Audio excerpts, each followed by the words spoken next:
مدد یا علی مدد یا علی مدد یا علی مدد یا علی مدد. تو ہے شیر خدا یا علی، دو ہمیں حوصلہ یا علی، جان تم پر فدا یا علی، لب پہ ہے یہ دعا یا علی، میرے مشکل کشا یا علی، پھر سجد کر بلا یا علی. لا حول ولا قوة الا باللہ العلی العظیم. اعوذ باللہ من الشیطان اللعین الرجیم. بسم اللہ الرحمن الرحیم. الحمد للہ علی ما عرفنا من نفسہ والہمنا من شکرہ وفتح لنا من ابواب العلم بربوبیتہ ودلنا علیہ من الاخلاص له فی توحید وجنبنا من الالحاد والشک فی امرہ حمدا لا منتہى لحدہ ولا حساب لعددہ ولا مبلغ لغایتہ ولا انقطاع لعمدہ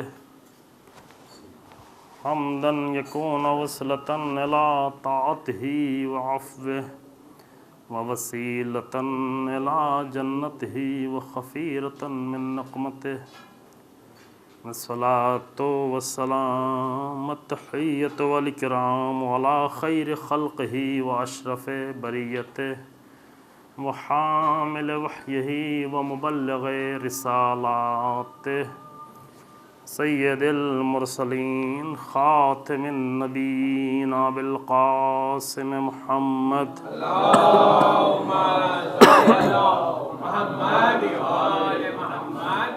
الصلاة والسلام علی اہل بیتہ الطیبین الاطہرین المعصومین المظلومین الذین اذھب اللہ عنہم الرجس وطہرہم تطہیرا.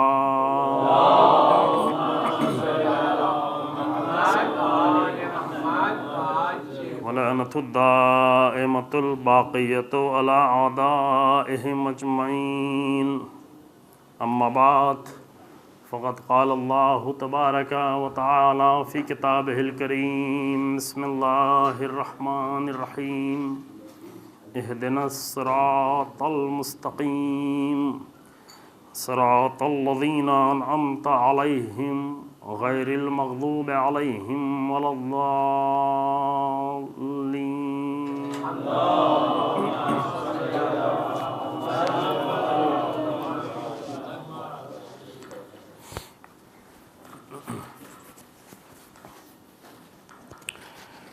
قرآن مجید میں پہلا سورہ سورہ فاتحہ جو پیغمبر اکرم صلی اللہ علیہ وآلہ وسلم پر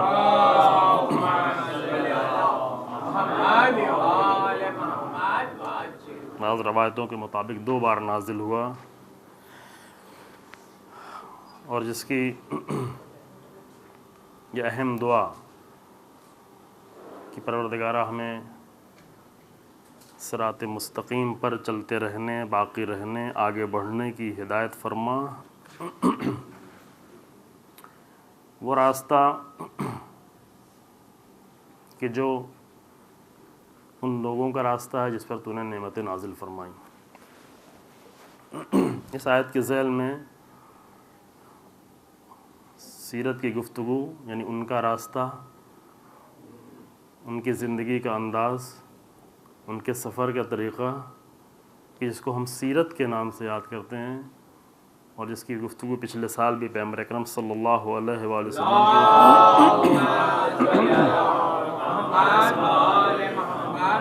کی سیرت کے عنوان سے ہوئی تھی. اور اس سال حضرت امیر المومنین علیہ السلام کی سیرت کے کچھ گوشے آپ کی خدمت میں پیش کرنے کی کوشش کی جا رہی ہے. کل جو گفتگو ہوئی امام کی سیرت کے سلسلے میں، امام کی عبادی سیرت، یعنی عبادت میں امیر المومنین کی سیرت اور امام امیر المومنین کا انداز کی یہ کلمہ میں بار بار دہرا رہا ہوں کہ تاکہ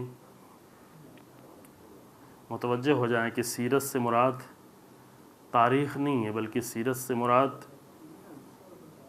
وہ طریقہ، وہ طرز، وہ انداز، وہ زندگی کے اصول، وہ زندگی کے فارمولے کہ جو ہمیشہ باقی رہنے والے ہیں، جو کبھی ختم ہونے والے نہیں ہیں۔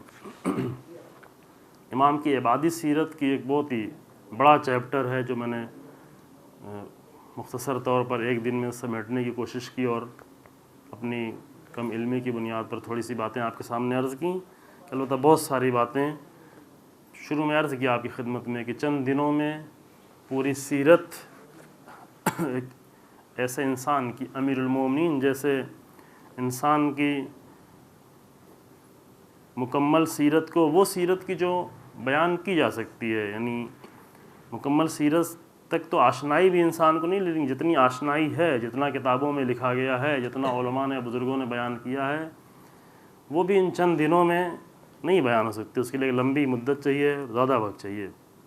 مقصد صرف اس گفتگو کا یہ ہے کہ یہ باب کھلے، کیونکہ یہ دروازہ بند رہا ہے، اور یہ دروازہ جو شاید ہماری زندگی کے لیے اہم ترین دروازہ ہے، جو ہمیں زندگی کا ڈھنگ سکھانے والا دروازہ ہے، جو ہمیں زندگی کا طرز اور زندگی کا سلیقہ دینے والا دروازہ ہے، جو سیرت کے ذریعے سے ہمیں مل سکتا ہے، وہ دروازہ نہیں کھولا گیا اور اس سے ہم محروم رہے۔ اور شاید سب سے بڑی محرومیت یہ ہے، شاید بعد میں عرض کیا جا سکے کہ کیا چیزیں سبب بنی کہ جس کی بنیاد پر سیرت سے ہم محروم رہے، خاص کر ہماری سوسائٹی، ہماری یہ کمیونٹی بر صغیر کی اردو زبان کی سوسائٹی جو ہے، یہ ماحول جہاں جہاں بھی اردو زبان کے لوگ ہیں، فقط ہند و پاک نہیں، جہاں جہاں ہیں وہاں پر سیرت کے مسئلے کو نہیں چھیڑا گیا، کہ جو اہم ترین مسئلہ تھا تمام بشریت کے لیے، اور خاص کر ان کے لیے کہ جن کے لیے قرآن خود ہی کہتا ہے کہ لمن کان یرجو اللہ والیوم الآخر وذکر اللہ کثیرا، کہ یہ سیرت اسوہ حسنہ ان لوگوں کے لیے ہے کہ جو اللہ والے لوگ ہیں، لمن کان یرجو اللہ، جو اللہ کو یاد رکھنے والے لوگ ہیں، جو اللہ کے ذکر کرنے والے لوگ ہیں، جو مومن ہیں، کیونکہ سیرت غیر مومن کے لیے ہے، اس کے لیے بھی ہے، لیکن پہلے وہ اس راستے کو طے کرے، ایمان کے درجے تک آئے، پھر وہ سیرت کو اپناتا ہے۔ آج جس سیرت پہ ہمیں گفتگو کرنی ہے وہ پیغمبر اکرم صلی اللہ، حضرت امیر المومنین علیہ الصلوۃ والسلام کی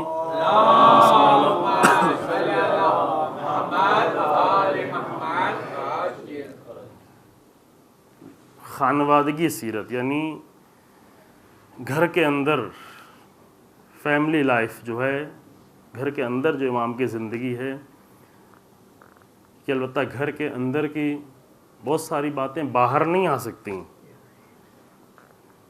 چونکہ ایسا گھر نہیں ہے کہ گھر کی باتیں باہر آتی رہیں، یہ گھر کی اچھی صفت نہیں ہوتی کہ لوگ اپنے گھر کی باتیں باہر پہنچاتے رہیں، لیکن کچھ ایسی سیرت کی جو ضروری ہے اور جس میں جو کسی طریقے سے پہنچی، جس کے بارے میں خود امیر المومنین السلام نے گفتگو کی ہے، کچھ کلام، کچھ باتیں آپ کے سامنے پیش کی، امام نے خود کلام کیا ہے، امام نے خود بتایا کہ گھر میں ہم کس انداز سے زندگی گزارتے ہیں، گھر میں ہمارا انداز کیا ہے، وہی ہمارے لیے کافی ہے۔ ورنہ اگر گھر کے سیرت، پوری سیرت تو وہ علی امیر المومنین جانتے ہیں، جناب زہرا سلام اللہ علیہ جانتی ہیں، اور وہ بہت ہی عظیم چیز ہے، لیکن اس سے محروم ہے، تھوڑا تھوڑا کر کے جو ہے کچھ باتیں آپ کے سامنے۔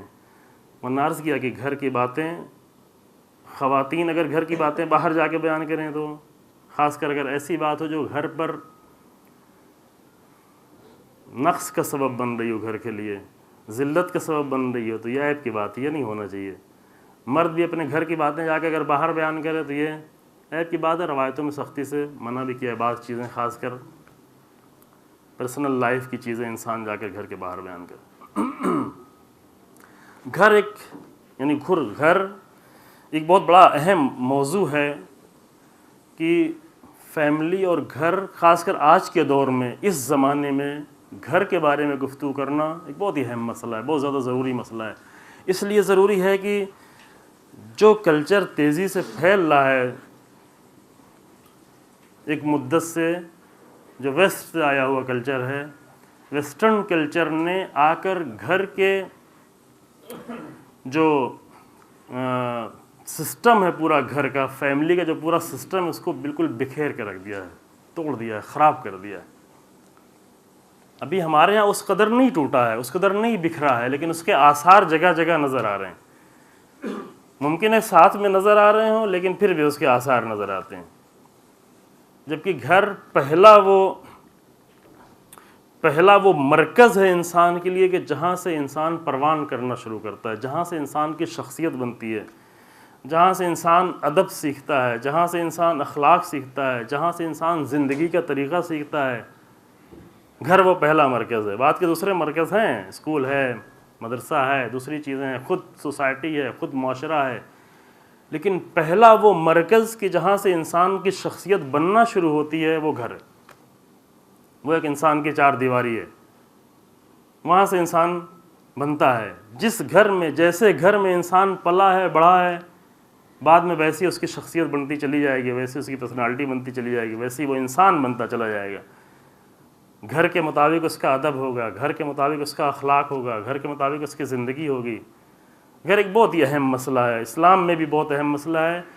اصل اگر سوشالوجی میں جا کر اس کو پڑھیں، جو لوگ پڑھتے ہیں وہ بہتر جانتے ہیں کہ اس میں بھی ایک اس کی ایک اہم بحثیں ہیں گھر کی۔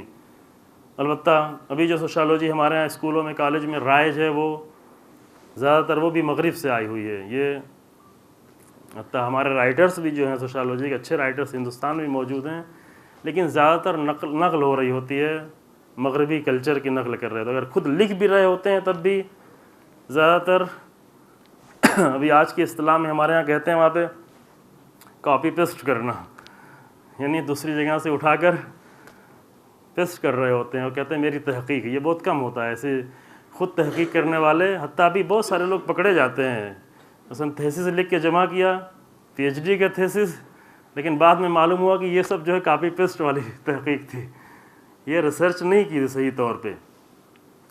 ابھی بہت سارے علوم میں ہمارے ایک مصیبت یہ ہے، خاص کر جو انسانی علوم ہیں، کہ اس پہ پورا سایہ جو پڑا ہوا ہے وہ مغربی علوم کا سایہ پڑا ہوا ہے، ویسٹرن علوم کا سایہ پڑا ہوا ہے، حتیٰ اسلامی دنیا میں۔ اسی میں خود سوشیالوجی بھی ہے، یعنی انسانی علوم میں، کہ انسانی علوم بہت ہی اہم علوم ہماری دنیا میں، یعنی ہند و پاک اور ایشیا کی دنیا میں انسانی علوم کو حیثیت نہیں دی جاتی، بہت کم اہمیت دی جاتی ہے۔ کہتے ہیں یہ آرٹ سائڈ میں پڑھ رہا ہے، یہ کیا پڑھ رہا ہے، یہ اس کی کوئی ارزش نہیں ہوتی، کوئی قدر نہیں ہوتی، کوئی ویلیو نہیں ہوتی ہماری نگاہوں میں۔ لیکن صحیح پوچھے تو انسانی علوم کی، حتیٰ ابھی مغربی دنیا میں اگر جا کر دیکھیں، ویسٹرن دنیا میں، تو انسانی علوم کی وہاں پر بہت زیادہ اہمیت دی جاتی، بہت زیادہ، اور واقعاً اہم بھی ہے۔ یعنی اگر اس دنیا میں جو لوگ بڑی بڑی تبدیلیوں کا باعث بنتے ہیں، جنہوں نے تبدیلیاں پیدا کی ہیں اس دنیا میں، چاہے اچھی تبدیلیاں ہوں چاہے وہ بری تبدیلیاں ہوں، وہ انہی لوگوں نے تبدیلی پیدا کی ہے جنہوں نے انسانی علوم میں مہارتیں حاصل کی ہیں، انسانی علوم میں نظریہ دیا ہے۔ یہی جس کو ہم آرٹ سائڈ کر کے کہتے ہیں یہ تو بیکار چیزیں ہیں، اس لیے بیکار چیزیں اس لیے اس میں پیسہ کم ہے، کیونکہ ہم ہر چیز کو تولتے ہیں پیسے سے، کہ کس چیز کے مقابلے میں پیسہ زیادہ چڑھتا ہے۔ وزن جب کریں گے تو کہاں پر زیادہ ڈالر آئے گا، کہاں پر زیادہ روپیہ چڑھے گا، مطلب اس کی ارزش پیسے سے تولی جاتی ہے۔ کسی حتیٰ علم کی ارزش اور علم کی قیمت انسان سے نہیں تولی جاتی، وہ بلکہ وہ بھی پیسے سے تولی جاتی۔ یعنی جمادات کے بارے میں پڑھنا، زمین کے بارے میں پڑھنا، سمندروں کے بارے میں پڑھنا، درخت کے بارے میں پڑھنا، جسم کے بارے میں پڑھنا، یہ سب پڑھنا زیادہ اہمیت رکھتا ہے، اس لیے زیادہ اہمیت رکھتا ہے اس لیے کہ اس میں پیسہ زیادہ ملنے والا ہے۔ لیکن خود انسان کی سائیکولوجی کے بارے میں پڑھنا، انسان کی سوسائٹی کے بارے میں پڑھنا، انسان کے اصولوں کے بارے میں پڑھنا، لا کے بارے میں پڑھنا، یہ اہمیت نہیں رکھتی۔ کیوں؟ اس لیے کہ اس میں پیسہ نہیں۔ یہ مشکلات میں سے ہے، لیکن یہ مشکلات ہیں، ابھی رائج اتنی جلدی ختم ہونے والی بھی نہیں ہے۔ حتیٰ اسلامی دنیا میں بھی یہ مشکلات ہیں، حتیٰ اسلامی دنیا میں بھی جو کچھ انسانی علوم پڑھائے جاتے ہیں، ایک تو اس کی اہمیت نہیں دی جاتی، پھر دوسرے جو پڑھائے جاتے ہیں وہ بھی مغربی علوم کا ترجمہ ہوتا ہے، ٹرانسلیشن ہوتا ہے، کہ خود یہ ایک بڑی مشکل ہے، کیونکہ مغربی علوم میں جو کچھ بھی پڑھایا جاتا ہے وہ انسان کو فقط جسم دیکھا جاتا ہے، اور انسان سے باہر جو کچھ چیزیں دیکھی جاتی ہیں وہ فقط نیچر کی حیثیت سے ہے۔ نیچر کی حیثیت سے پڑھنا، جو کچھ پڑھنا ہے وہ نیچر کی حیثیت سے پڑھنا ہے، جسم کی حیثیت سے پڑھنا. اور یہ خود علم کے حق میں بھی بہت بڑی خیانت ہے، علم کے حق میں. کیونکہ اگر علم کو نیچر کی حیثیت سے پڑھا جائے، میں اپنے ایک بزرگ استاد خدا ان کی حفاظت فرمائے حضرت آیت اللہ جوادی عاملی، جو علم و معرفت کا ایک خزانہ ہے. پچھلے سال ہمارے کچھ اسٹوڈنٹس یہاں سے گئے تھے ایک ایجوکیشنل ٹور کے طور پر، تو ان کو لے گئے آیت اللہ جوادی عاملی کی خدمت میں تھوڑی دیر کے لیے. تو انہوں نے جو 10-15 منٹ کی گفتگو کی، جو کہ سب اسٹوڈنٹس تھے یہاں کے، یہیں آپ کے انڈیا کے اسٹوڈنٹس تھے، انہوں نے جو وہاں پر گفتگو کی بہت ہی اہم نقطہ تھا. میں چند منٹ اس کے آپ کے سامنے پیش کروں کہ ابھی دنیا کی مشکل یہ ہے کہ وہ حتیٰ سائنس جو کچھ بھی پڑھ رہی ہے وہ فقط نیچر کے طور پہ، جسم کے طور پہ پڑھ رہی ہے. اور یہ خیانت ہے، یہ علم کے حق میں خیانت ہے. اس کے نتیجے میں علم پیچھے ہو گیا ہے، ورنہ علم کو بھی بہت آگے بڑھ جانا چاہیے تھا. اگرچہ آج کی دنیا اپنے علم پہ فخر کر رہی ہے کہ میں علم میں بہت آگے بڑھ چکا ہوں اور مجھے اب نہ وحی کی ضرورت ہے، نہ نبی کی ضرورت ہے، نہ دین کی ضرورت ہے، کسی چیز کی ضرورت نہیں، فخر کر رہی ہے. لیکن وہ نگاہ، اس نگاہ کے طور پر فرماتے ہیں کہ یہ اس نتیجے میں علم بہت پیچھے رہ گیا، ورنہ علم بہت آگے بڑھ چکا ہوتا. کیسے آگے بڑھتا؟ اگر اس پوری دنیا کا مطالعہ اللہ کی مخلوق کے طور پہ کیا جاتا. ان دونوں کے درمیان میں فرق محسوس کریں. اگر اس کائنات کا مطالعہ نیچر کے طور پہ کیا جائے، ایز اے نیچر کیا جائے، اور اگر اسی دنیا کے کوئی الگ سے چیز نہیں، یہی زمین، یہی آسمان، یہی سمندر، یہی ستارے، یہی زمین کے اندر چیزیں موجود، اگر اسی کا مطالعہ اللہ کی خلقت کے طور پہ کیا جائے، کریشن آف اللہ کے طور پر اگر کیا جائے، تو دونوں میں بہت فرق ہو جائے گا. دونوں میں فرق یہ ہوگا کہ اگر اللہ کی خلقت کے طور پر اس کائنات کا مطالعہ کیا جائے تو علم بہت تیزی سے آگے بڑھے گا، علم میں زیادہ گہرائی پیدا ہوگی. یہی جو کوئی اگر فزکس پڑھتا ہے، بایولوجی پڑھتا ہے، کیمسٹری پڑھتا ہے، اگر یہی آ کر انہی چیزوں کو پڑھے، کوئی اور دوسری چیز نہیں، انہی چیزوں کو پڑھے، انہی فارمولوں کو پڑھو، یہی تحقیق کرے، یہی ریسرچ کرے، لیکن اگر اللہ کی خلقت کے طور پر مطالعہ کرے، اسٹڈی کرے، تو علم اور آگے بڑھ جائے گا. لیکن اگر فقط نیچر کے طور پر تحقیق کرے تو علم یہیں تک رہے گا جہاں تک ابھی پہنچا ہوا ہے، اس سے آگے نہیں بڑھ پائے گا، تھوڑا تھوڑا بڑھے گا، رفتار کم ہوگی. وجہ اس کی کیا تھی؟ وجہ یہ بتائی. دیکھیں وجہ یہ ہے، وجہ پہ توجہ کریں. وجہ اس کی یہ ہے، ایک مثال دی انہوں نے بزرگوار نے، فرمایا کہ جیسے آپ کو کوئی کتاب لا کے دی جائے، آپ اسے مطالعہ کریں، پڑھیں. کتاب میں آپ دیکھیں گے سب سے پہلے کہ اس کتاب کا رائٹر کون ہے.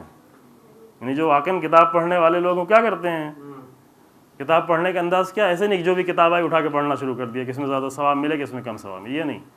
پہلے دیکھتے ہیں کتاب کا رائٹر کون ہے، پھر اس کے چند صفحے پلٹ کے دیکھتے ہیں کہ اس کے کنٹینٹ کیا ہیں، کس بارے میں گفتگو کی، کیا باتیں کی گئی ہیں. پھر دیکھتے ہیں اگر ہاں واقعی یہ مفید ہے، رائٹر بھی مفید ہے، تو پھر پوری کتاب پڑھتے ہیں، کچھ پڑھتے ہیں، اندازہ کرتے ہیں کتنا فائدہ مند ہے، اور پھر اس کو آگے بڑھ کر اس کو کامل کرتے ہیں. اگر ایک کتاب ایسی دی جائے جس کے رائٹر کا نام ہی نہیں معلوم ہے، توجہ کریں، مثال پہ توجہ کریں، تھوڑا سی بات جو ہے وہ مزاج سے ہٹ کے ہے، لیکن خوب ایسے مجمع میں ابھی ہو سکتی ہے. الحمدللہ یہ مجمع کا معیار بلند ہو چکا ہے. اگر ایک کتاب ایسی لا کر دی جائے کہ جس کے رائٹر کا کچھ نام ہی نہیں ہو اس پر، یا اگر رائٹر کا نام ہو لیکن معلوم نہیں کون ہے، کون لکھنے والا کیسا ہے، کوئی اسکالر ہے، کوئی پڑھا لکھا ہے، یا ایسے ہی کسی نے آ کر لکھ دیا ہے، اور اس کے مقابلے میں ایک دوسری کتاب ہے جس کے بارے میں معلوم ہو کہ یہ دنیا کے عظیم ترین اسکالر نے اور دانشمند نے یہ کتاب لکھی ہے. مثلا یہ کتاب ابو علی سینا نے لکھی ہے. ابو علی سینا کو آپ کیا کہتے ہیں؟ ابی علی سینا. ابی سینا جو پوری تاریخ انسانیت میں اگر انبیاء اور اللہ کے خاص نمائندوں کو ہٹا دیا ہے تو ابی سینا جیسا انسان ملنا بہت مشکل ہے پوری تاریخ میں. یہ چیلنج کے ساتھ ایسے نہیں کہا جا رہا ہے، ابی سینا جیسا انسان مشکل سے مل پائے گا پوری تاریخ انسانیت میں. اب کسی کے سامنے اگر ابی سینا کی کتاب لا کے رکھ دی جائے، ملا صدرہ کی کتاب لا کے رکھ دی جائے، اور اسی کے ساتھ ساتھ دوسری کتاب لا کے رکھی جائے ایک ایسے رائٹر جس کے بارے میں پتہ ہی نہیں رائٹر کون ہے، کس نے لکھا ہے نہیں معلوم، تو پڑھنے والا کیا کرے گا؟ بہت توجہ کرو، پڑھنے والا کیا کرے گا؟ اگر یہ ایک عام رائٹر کی کتاب ہے یا جس کے بارے میں معلوم نہیں ہے، اگر وہ انسان اٹھا کے کتاب پڑھنا شروع کرے گا، ایک تو سرسری نگاہ سے پڑھ رہا ہے، کوئی چیز اس کو سمجھ میں نہیں آئی، تو کیا کرے گا؟ اس پہ زیادہ غور نہیں کرے گا، پتہ نہیں کس کی لکھی ہوئی ہے، اصل پتہ نہیں صحیح لکھا بھی کہ صحیح نہیں لکھا ہے، جو نہیں معلوم کس نے لکھا ہے حقیقت ایسا ہے کہ نہیں ہے؟ اگر پتہ ہی نہیں کس نے لکھا ہے، کسی معمولی چیز نے کے ذریعے لکھی ہوئی ہے تو وہ آسانی سے آگے بڑھ جائے گا کہ نہیں معلوم کس کی لکھی ہوئی ہے، چلو چھوڑو آگے بڑھتے ہیں، اس پر غور نہیں کرے گا، اس پہ زیادہ فکر نہیں کرے گا۔ لیکن اگر ایک کتاب ایک بڑے اسکالر کی لکھی ہوئی کتاب ہے، اگر اس میں ایک چیز سمجھ میں نہیں آتی تو وہ زیادہ غور کرے گا، زیادہ فکر کرے گا، زیادہ سوچے گا، خود سمجھ میں نہیں آئے گی تو جا کے استاد سے پوچھے گا، جا کے کسی دانشمند سے پوچھے گا، کسی سے جاننا چاہے گا کہ یہ بات تو مجھے سمجھ میں نہیں، آپ بتائیں یہ کیا ہے۔ لیکن اگر معمولی رائٹر کی کتاب تھی، چلو چھوڑے، ہوگا کچھ ایسے ہی لکھ دیا ہوگا، اس کو بھی سمجھ میں نہیں آیا ہوگا، ایسی چیزیں ہوں گی۔ یہ فرق ہے۔ اگر اس پوری کائنات کو فقط نیچر کی حیثیت سے کہ ہو گیا، ایک بلاسٹ ہوا اور سب کچھ ہو گیا، کس نے کیا نہیں معلوم، کیسے ہوا نہیں معلوم، کچھ خبر نہیں ہے، اس پوری کائنات میں سب کچھ ہو گیا، اس حیثیت سے اس پوری کائنات کو پڑھا جائے تو اتنی دقت نہیں کی جائے گی، اتنا غور نہیں کیا جائے گا، اتنا فکر نہیں کیا جائے گا، ہو گیا تو ہو گیا، کسی طرح ہو گیا ہوگا۔ لیکن اگر اس نیت سے پڑھا جائے کہ یہ پوری کائنات اللہ جیسے حکیم پروردگار کی بنائی ہوئی کائنات ہے تو اس پہ انسان کا غور و فکر بڑھتا چلا جائے گا، انسان کی دقت بڑھتی چلی جائے گی۔ اگر اس کائنات کو اللہ کی خلقت کے طور پر پڑھا گیا ہوتا جس طرح قرآن پڑھانا چاہتا ہے تو ابھی علم کتنا آگے بڑھ چکا ہوتا۔ علم کے اتنے پیچھے رہ جانے کی وجہ یہ ہے کہ ابھی علم کو اللہ کی خلقت کے طور پر کائنات کو نہیں پڑھا گیا۔ روایت میں جملہ موجود ہے کہ جب امام زمان علیہ السلام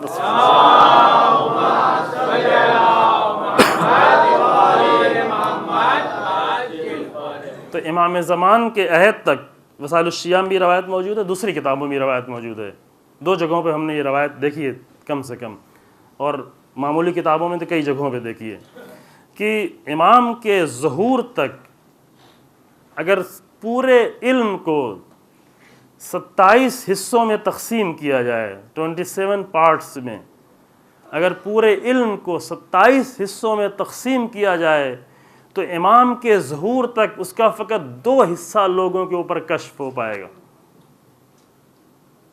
2 حصہ، باقی 25 حصے علم کے امام کے دور میں لوگوں پر کشف ہوں گے۔ کیوں؟ اس لیے کہ امام کے دور میں اس کائنات کو اللہ کی خلقت کے طور پر سمجھ کے پڑھا جائے گا، ابھی فقط نیچر کے طور پہ پڑھا جا رہا ہے۔ ابھی کوشش شروع ہوئی ہے صرف ایران میں، البتہ وہ بھی انقلاب آئے ہوئے 34 سال ہوا، شروع میں جنگ تھی اور دوسری مشکلات تھی، ابھی 5-6 سالوں سے یہ کوشش شروع، اتنا آسان بھی نہیں ہے، اس کے لیے وقت چاہیے ہے کہ یونیورسٹیز میں یہ کوشش شروع ہوئی کہ تاکہ ان علوم کو آ کر اللہ کی خلقت پہ طور پر پڑھا جانا شروع کیا جائے۔ یہ چند دن کا کام بھی نہیں ہے، 1-2 سالوں کا کام نہیں ہے، تمام علوم کو مغربی سائے سے، ویسٹرن سائے سے نکال کر نجات دے کر اسے ایک اسلامی اور قرآن کے سائے میں ترتیب دینا، یہ بہت مشکل کام ہے، لیکن ابھی کوشش شروع ہوئی، انشاءاللہ وہ جلدی یہ کوشش انجام پائے تاکہ دوسرے ممالک کو اس سے فائدہ اور علم کا رخ تبدیل ہو۔ ابھی علم صحیح رخ پر نہیں جا رہا ہے، ابھی علم مشکلات میں دوچار ہے، ابھی علم کو ہوا و ہوس میں گرفتار کر دیا گیا ہے۔ توجہ فرما رہے ہیں؟ علم کو شہوات کی دنیا میں گرفتار کر دیا گیا۔ علم کے لیے بہت بڑا ظلم ہے، علم شہوتوں کی دنیا میں گرفتار ہے، ہوا و ہوس کی دنیا میں، علم جیسی مقدس چیز خواہشات کی دنیا میں گرفتار، بری طریقے سے گرفتار، اتنا زیادہ گرفتار ہے کہ حتیٰ وہ لوگ جو دیندار لوگ ہیں انہوں نے بھی آ کر علم کو خواہشات کے اندر گرفتار کر رکھا ہے، اور اس کے نمونے آپ دیکھتے رہتے، بہت سارے نمونے اس کے موجود ہیں۔ میں آگے بڑھ گیا اپنے تو گھر جو انسان کا، میری گفتگو چل رہی تھی امیر المومنین السلام کی گھر کے اندر کی سیرت، گھر انسان کی زندگی کا وہ پہلا مرکز ہے جہاں سے انسان کی شخصیت بننا شروع ہوتی ہے، انسان بنتا ہے، یہ معمولی چیز نہیں ہے۔ ویسٹرن دنیا نے گھر کے پورے سسٹم کو خراب کر رکھا ہے، خود ان کے ہاتھ اتنا زیادہ خراب ہو گیا ہے کہ اگر اس کو بیان کرنا ہو تو کئی گفتگو چاہیے، کئی دن چاہیے، کہ البتہ آپ آشنا ہیں، اور بہت ساری چیزیں ایسی جو بیان بھی نہیں ہو سکتی یہاں بیٹھ کر، یعنی فیملی لائف میں اس قدر مشکلات ہیں ویسٹرن دنیا میں اور ان سے متاثر لوگوں کے درمیان میں حتیٰ یہاں پر ہندوستان میں جو ویسٹرن کلچر کو لے کے آگے بڑھ رہے ہیں، اس قدر مشکلات ہیں کہ بس بیان کرنا بعض چیزوں کا مشکل ہے، بیان نہیں ہو سکتی۔ یہ ہمارے جوان وہاں کی ظاہری رونقوں کو دیکھ کے کہتے ہیں ہاں یورپ جانا ہے، امریکہ جانا ہے، لیکن نہیں جانتے وہاں پہ کیا کچھ ہو رہا ہے، کن مشکلات میں وہ اپنے آپ کو انہوں نے گرفتار کر رکھا ہے۔ پوری انسانیت کے لیے خطرہ بن گیا ہے، پوری انسانیت کے لیے۔ امام کی نگاہ میں گھر کی جو زندگی ہے ایک فیملی لائف کے نمونے کے طور پر، یعنی چونکہ ایک گھر کے ایک اچھی زندگی گزارنے کے لیے ایک نمونہ چاہیے، جیسے ایک انسان کو ایک اچھی زندگی گزارنے کے لیے نمونہ چاہیے، اسی طریقے سے گھر کو گھر کا نمونہ چاہیے۔ ایک اچھا گھر، ایک اچھی فیملی، ایک خوبصورت گھر جس میں انسان کو سکون، جو آپ کے سامنے آیت پیش کی کل یا پرسوں کہ مثلا شادی کا مقصد جو قرآن نے بیان کیا، وہ کیا بیان کیا؟ وہ یہ کہ لَتَسْكُنُوا إِلَيْهَا، تاکہ جب ایک دوسرے سے ملیں، ایک دوسرے کو دیکھیں، شوہر اور بیوی ایک دوسرے کو دیکھیں تو اطمینان، سکون کا احساس کریں۔ ابھی آپ کے سامنے عرض کیا جائے گا، احساس سکون ہو، یہ جملہ خاص کر یہ جملہ امام کبھی آپ کے سامنے پیش کریں گے خدمت۔ تو بنیادی ترین اصول گھر کے کیا ہیں؟ بنیادی ترین اصول میں اخلاق، ادب۔ اخلاق اور ادب کے درمیان میں فرق یہ ہے کہ اخلاق جسے آپ اخلاق کہتے ہیں کبھی کبھی، یعنی وہی مورل سائنس، اخلاق اور ادب میں فرق یہ ہے، اخلاق خلق سے بنا ہوا ہے، خلق یعنی روح کی صفتیں، ادب یعنی ان دونوں کا فرق تھوڑا سمجھ لیں، یہ بچے بھی آ کر بیٹھے ہوئے شاید ان کے لیے مشکل ہو، غور سے سنیں بیٹا تو سمجھ میں آ جائے گا۔ اخلاق یعنی یہ کہ انسان کی روح کی کچھ صفت، کہ جب انسان کوئی چیز اپنی روح کی صفت بنا لیتا ہے تو وہ نہیں چھوٹتی، اس سے چھوڑنا چاہے تو نہیں چھوٹتی، اندر سے تکلیف ہوتی ہے، نہیں چھوڑا جاتا۔ مثال بھی آپ کے سامنے میں نے دی کہ مثلا ایک انسان اگر ہمیشہ وہ سچ بولنے کی صفت بنا لے اپنے روح کے اندر، اگر کوئی ایسا موقع آ جائے کہ اسے جھوٹ بولنا پڑ رہا ہے مجبوراً، تو اس کو دل کو بہت تکلیف ہوتی ہے، اس کے روح کو بہت تکلیف، نہیں بول پاتا، اس کے چہرے سے لگ جاتا ہے جھوٹ بول رہا ہے۔ کچھ لوگ ایسے ہوتے ہیں جو مسلسل جھوٹ بولتے جاتے ہیں، پتہ ہی نہیں چلتا کہ جھوٹ بول رہے ہیں یا سچ بول رہے ہیں، کیونکہ جھوٹ بولنا انہوں نے اپنے روح کی صفت بنا رکھی ہے، لہذا ایسے فراٹے سے جھوٹ بولتے ہیں یہ آدمی محسوس ہی نہیں کر سکتا جھوٹ بولا جا رہا ہے۔ لیکن ایک سچا انسان جھوٹ نہیں بول پائے گا۔ اگر کسی مجبوری کی بنا پر کبھی وہ جھوٹ بول بھی رہا ہے، مذاق میں بھی جھوٹ بول رہا ہے، تو اس کے چہرے سے پتا چلے جھوٹ بول رہا ہے، سچ نہیں بول رہا ہے۔ کیوں؟ اس لیے کہ اس کی روح کی صفت یہ ہوگی کہ یہ جھوٹا انسان نہیں ہے نا۔ مثالیں اور بھی دی تھیں آپ کے سامنے۔ یہ کیا ہے؟ یہ ہے اخلاق۔ اخلاق دین کا بہت ہی بڑا حصہ ہے، معمولی حصہ نہیں ہے۔ دین کا ایک بہت ہی بڑا حصہ اخلاق ہے کہ جو بہت بڑی مشکل ہے۔ اگر خدا نے کبھی توفیق دی اور زندگی رہی اور ضرورت رہی تو انشاءاللہ کبھی اس موضوع پر کہیں اور سے اگر فرصت رہی تو عرض کیا جائے، اخلاقی موضوع، فقط اخلاق کے موضوع پر گفتگو۔ اور شاید ہماری سوسائٹی کی سب سے بڑی ضرورتوں میں سے جو ہے اخلاقی ضرورتیں، حتیٰ مولویوں کے درمیان میں، عالموں کے درمیان میں، روحانیوں کے درمیان میں، دیداروں کے درمیان میں، عوام کے درمیان میں، خواتین کے درمیان، مشکلات جو بڑی ہیں وہ اخلاقی مشکلات۔ اخلاقی مشکلات حل ہو جائیں تو بہت ساری مشکل خود بخود حل ہو جاتی ہے، گھر کے اندر بھی، یعنی گھر کے اندر کی اگر اخلاقی مشکلات، تھوڑا سی مشکلات حل ہو جائیں تو بہت ساری مشکل گھر کی خود بخود حل ہو جاتی ہے۔ مولوی بیچارہ پریشان، اتنی شکایتیں گھر کی سننے کو ملتی ہیں، راہ حل اس کا کیا ہے؟ اخلاق ہے اس کا راہ حل۔ بس اخلاق کیا ہوا؟ اخلاق یعنی انسان کے روح کی صفت، اور آداب جس کو آپ کہتے ہیں ادب، ادب کیا ہے؟ ادب انسان کے عمل کی صفت، دونوں میں فرق ہوا۔ عمل کی صفت، جب کوئی انسان عمل کر رہا ہے، اگر وہ عمل ادب کے ساتھ کیا جائے تو بہت ہی خوبصورت ہو جاتا ہے، لیکن وہی عمل کتنی محنت سے کیوں نہ انجام دیا جائے، کتنا سختی سے کیوں نہ انجام دیا جائے، لیکن ادب کے بغیر ہو تو وہ اس میں حسن نہیں ہوتا، اچھا نہیں لگتا، ہو مزہ نہیں آتا اس میں، نہ عمل انجام دینے والے کو مزہ آتا ہے، نہ دیکھنے والے کو مزہ آتا ہے، نہ فرشتوں کو مزہ آتا ہے۔ فرشتے بھی آخر لکھ رہے ہوتے ہیں، کچھ کر رہے ہوتے ہیں نا، ان کو بھی مزہ نہیں آتا کیا کر رہا ہے، کر تو رہا ہے اتنی محنت سے کام، لیکن بے ادبی کے ساتھ یہ کام کر رہا ہے، نماز پڑھ تو رہا ہے لیکن ادب کے بغیر نماز پڑھ رہا ہے. یہ نماز مزہ نہیں آتا اس نماز میں. نہ مناسب لباس ہے، نہ مناسب انداز ہے، گندا ہے، بدبو آئی جا رہی ہے. نماز پڑھ رہا ہے، دیر تک ممکن ہے نماز پڑھ، لیکن ادب کے بغیر ہے یہ نماز. دوسرا دیکھ رہا، پیروں کی طرف نگاہ پڑ رہی ہے تو دوسرے کو تکلیف ہو رہی ہے، لباس کی طرف نگاہ پڑ رہی ہے تو دوسرے کو تکلیف ہو رہی ہے. یہ ادب کے بغیر ہے. نماز پڑھی جا رہی لیکن ادب کے بغیر نماز پڑھی. کچھ ادب اور بھی آگے بڑھ کے ہیں کہ نماز کے ادب میں سے دعائیں پڑھنا، دعائیں کرنا، فقط یہ نہیں کچھ واجب انجام دے کے نہیں. یہ آداب ہیں، روزے کے اپنے آداب ہیں، ہر عمل کا کچھ ادب ہے. چلنے کا ایک ادب ہے، بات کرنے کا ادب ہے. بات انسان بہت ہی اچھی کر رہا ہو لیکن ادب کے بغیر کر رہا ہو. بات کتنی بھی اچھی ہو لیکن ادب نہیں اس کے اندر ہو، یعنی یہ عمل کے اندر صفت نہیں پائی جاتی ہو تو یہ بہت ہی ناگوار گزرتا ہے، انسان کے لیے بہت ہی تکلیف دہ ہو جاتا ہے. تو بھائی ان دونوں چیزوں کے درمیان میں فرق ہے، یہ یاد رہے انشاءاللہ. اخلاق یعنی انسان کے روح کی صفت. اخلاق کے لیے انسان کو پریکٹس کرنی پڑتی ہے.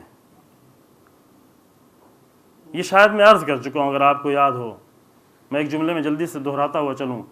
اخلاقی صفت پیدا کرنے کی لاکھ کوئی درس دے یا درس پڑھے، نہ درس پڑھنے سے اخلاق پیدا ہوتا ہے، نہ تقریریں سننے سے اخلاق پیدا ہوتا ہے، نہ درس دینے سے اخلاق پیدا ہوتا ہے. اخلاق پیدا کرنے کے لیے پریکٹس کرنی پڑتی ہے. کیوں؟ اس لیے کہ روح کی صفت بنانا ہے، اور روح کی صفت ایک دو دن میں نہیں بنتی. روح کی صفت کے لیے وقت چاہیے. 10 دن، 20 دن، 30 دن، 40 دن. 40 لفظ جو بہت زیادہ محترم ہے، جو ہمارے دین میں بہت زیادہ محترم ہے. 40 40واں، مرنے کا 40واں نہیں. یہ جو کہتے ہیں چلہ بادنا، یہ چلہ بادنے ہم کیا کرتے ہیں؟ اگر نہیں معلوم علم میں، فریرے میں، ممبر میں، ہر جگہ آ کر دھاگا مات کے رکھ دیتے ہیں. 40 دن کے لیے جا کے زری ہے، اتنی خوبصورت زریوں کو لے جا کر اپنے گندے دھاگوں سے ہم خراب کر دیتے ہیں. یہ نہیں ہے. یہ چلہ ہے، چلہ چہل سے بنا ہے. چہل یعنی 40 دین میں بہت ہی اہمیت کا حامل ہے. 40 سے مراد کیا ہے یہاں پر؟ 40 سے مراد یہ ہے کہ انسان کسی بھی عمل کو 40 دن تک مسلسل اگر انجام دیتا ہے تو وہ اس کی روح کی صفت بن جاتی ہے. پھر اگر وہ اسے چھوڑنا بھی چاہے تو نہیں چھوڑ پائے گا. اس کو کہتے ہیں چلہ. یہ اصلی چلہ ہے. یہ نہیں کہ جا کر تالا باندھ دیا، وہ تالے سے نہیں بنتی. تالا باہر بدھا ہے. کچھ چیزیں آپ کو روح کے اندر تالا لگانا ہے. باہر والا تالا وہ کوئی اثر نہیں کرے گا. لیکن اگر روح کے اندر تالا لگا دیا، 40 دن تک ایک عمل کو انجام دے کر کہ 40 دن جھوٹ نہیں بولنا ہے، 41ویں دن آپ جھوٹ بولنا بھی چاہیں گے تو نہیں بول پائیں گے. یہ تالا اگر لگا لیں اپنی روح کے اندر تو یہ چلہ وہ اسلامی چلہ ہے. یہ چلہ انبیاء بھی مانتے تھے. یہ چلہ جناب موسیٰ 30 دن کے لیے گئے کوہ طور پر. اللہ نے کہا بھی 10 دن اور رکو، چلہ پورا کر کے جانا ہے. ضرورت ہے، انبیاء کو ضرورت ہے. انبیاء یہ کام کیا کرتے تھے. 40 دن تک، بہت ساری روایتیں نا جو 40 دن تک اللہ کے لیے اٹھے، صبح کرے اللہ کے لیے، تو اللہ اس کے دل سے اس کی زبان پر حکمت کے چشمے جاری کرنا شروع کرتا ہے. وہ جہاں بھی بولتا ہے حکمت، وزڈم کی باتیں اس کی زبان سے نکل رہی ہوتی ہیں. 40 دن اللہ کے لیے مخصوص کرنا. 40 حدیثیں یاد کر لے تو یہ ہوتا ہے. سنا نا، 40 دن تک دعائے عہد پڑھیں. 40 دن تک مسلسل دعائے عہد پڑھنا نہیں فقط، چونکہ دعا لفظوں کے پڑھنے کا نام نہیں ہے. دعائے عہد میں یہ کہنا کہ اللہم انی اجدد لکا فی صبیحتی ھذا، اس صبح میں بیعت کرتا ہوں اے میرے پروردگار تیرے سامنے. تجدید بیعت، اے میرے پروردگار تیرے سامنے میں اپنے وقت کے امام کی بیعت کر رہا ہوں. 40 دن تک انسان بار بار کہے کہ جب وہ امام آئے گا اللہم اجعلنی من اعوانہ وانصارہ والذابین عنہ والمسارعین الی، پڑھیں روزانہ پڑھتے ہیں نا، والمسارعین الی قضاء حوائجہ. پروردگارہ ہمیں امام کے ناصروں میں قرار دے، ہمیں امام کی مدد کرنے والوں میں قرار دے. پروردگارہ ہمیں ان میں سے قرار دے جو امام کی حاجت کو پورا کرنے کے لیے تیزی سے آگے بڑھنے والا ہو. مسارعین یعنی سرعت، اسپیڈ. ان لوگوں میں سے ہمیں قرار دے جو امام کی حاجت. دیکھیں ابھی بالکل الٹا معاملہ، ابھی ساری حاجتیں ہم نے لکھ کے رکھی ہیں کہ امام سے مانگنی ہیں حاجتیں. دعائے عہد میں پڑھتے کچھ اور ہیں اور عریضے میں لکھتے کچھ اور ہیں. یہ ٹکراؤ، یہ پیراڈاکس کہتے ہیں، یہ ٹکراؤ ہے ہماری زندگی کا. ہم روزانہ صبح کو دعائے عہد میں کچھ اور پڑھ رہے ہوتے ہیں اور جب عریضہ لکھنے کی باری آتی ہے تو کچھ اور لکھ رہے ہوتے ہیں. دعائے عہد میں امام سے کہتے ہیں امام آئیں تاکہ ہم آپ کی حاجتوں کو پورا کرنے کے لیے آگے بڑھیں. کتنا آگے بڑھیں؟ اتنا آگے بڑھیں، اتنا آگے بڑھیں کہ حتیٰ وجعلنی مستشہدین من بین یدیک. کہاں تک آگے بڑھیں؟ اتنا امام کی حاجت کو پورا کرنے میں آگے بڑھیں کہ امام کی نگاہوں کے سامنے شہید ہو جائیں. یہ روزانہ دعا میں پڑھتے ہیں آپ دعائے عہد میں. اور جب اللہ اکبر عریضہ لکھنے بیٹھتے ہیں تو کتنی حاجتیں امام سے مانگتے ہیں. یہ زندگی میں ٹکراؤ ہے، ہماری زندگیوں کا یہ تضاد ہے، یہ عجیب ہے، جو بہت ہی عجیب ہے، بہت ہی مضحکہ خیز ہے. یہ ایسا بنا رکھا ہے ہم نے اپنی زندگیوں. تو اگر کوئی 40 دن تک دعائے عہد پڑھتا ہے، یعنی کیا؟ یعنی یہ دعائیں، اگر یہ جملے روزانہ انسان کہہ رہا ہے کہ اے میرے پروردگار میں اپنے آپ کو آمادہ کیا ہوں ملبین کفنی، کفن کو پہنے ہوئے، تلوار شاہرن سیفی، تلوار کھینچے ہوئے میں تیار ہوں امام کی مدد کرنے کے لیے. وہ انسان اگر 40 دن روزانہ صبح یہ بار بار کہے تو کیا ہوگا؟ پھر 41ویں دن امام سے جدا نہیں ہو سکتا. وہ دعا عہد پڑھنے کا فلسفہ یہ ہے. تو 40 دن جو بھی عمل انجام دیا وہ کیا ہو جاتا ہے؟ انسان کے روح کی صفت بن جاتی ہے. اسے کہتے ہیں چلہ، واقعی چلہ. روح کی صفت بنا لینا، کسی بھی چیز کو اپنی روح کی صفت بنانا. اور ادب فیملی میں کیا ہونا چاہیے؟ فیملی میں اگر یہ اخلاق نہیں پایا جاتا گھر کے اندر تو وہ فیملی، وہ گھر جو ہے کتنا ہی خوبصورت کیوں نہ گھر ہو، کتنی اس میں جھاڑ فانوس کیوں نہ ہو، کتنا اچھا ڈیکوریشن کیوں نہ ہو، لیکن وہ گھر جہنم بنا ہوا ہوتا ہے. ظاہر اس کا بہت ہی خوبصورت نظر آتا ہے لیکن دیواروں کے درمیان میں آتش جل رہی ہوتی ہے، آگ بھڑک رہی ہوتی ہے، شعلے بھڑک رہے ہوتے ہیں.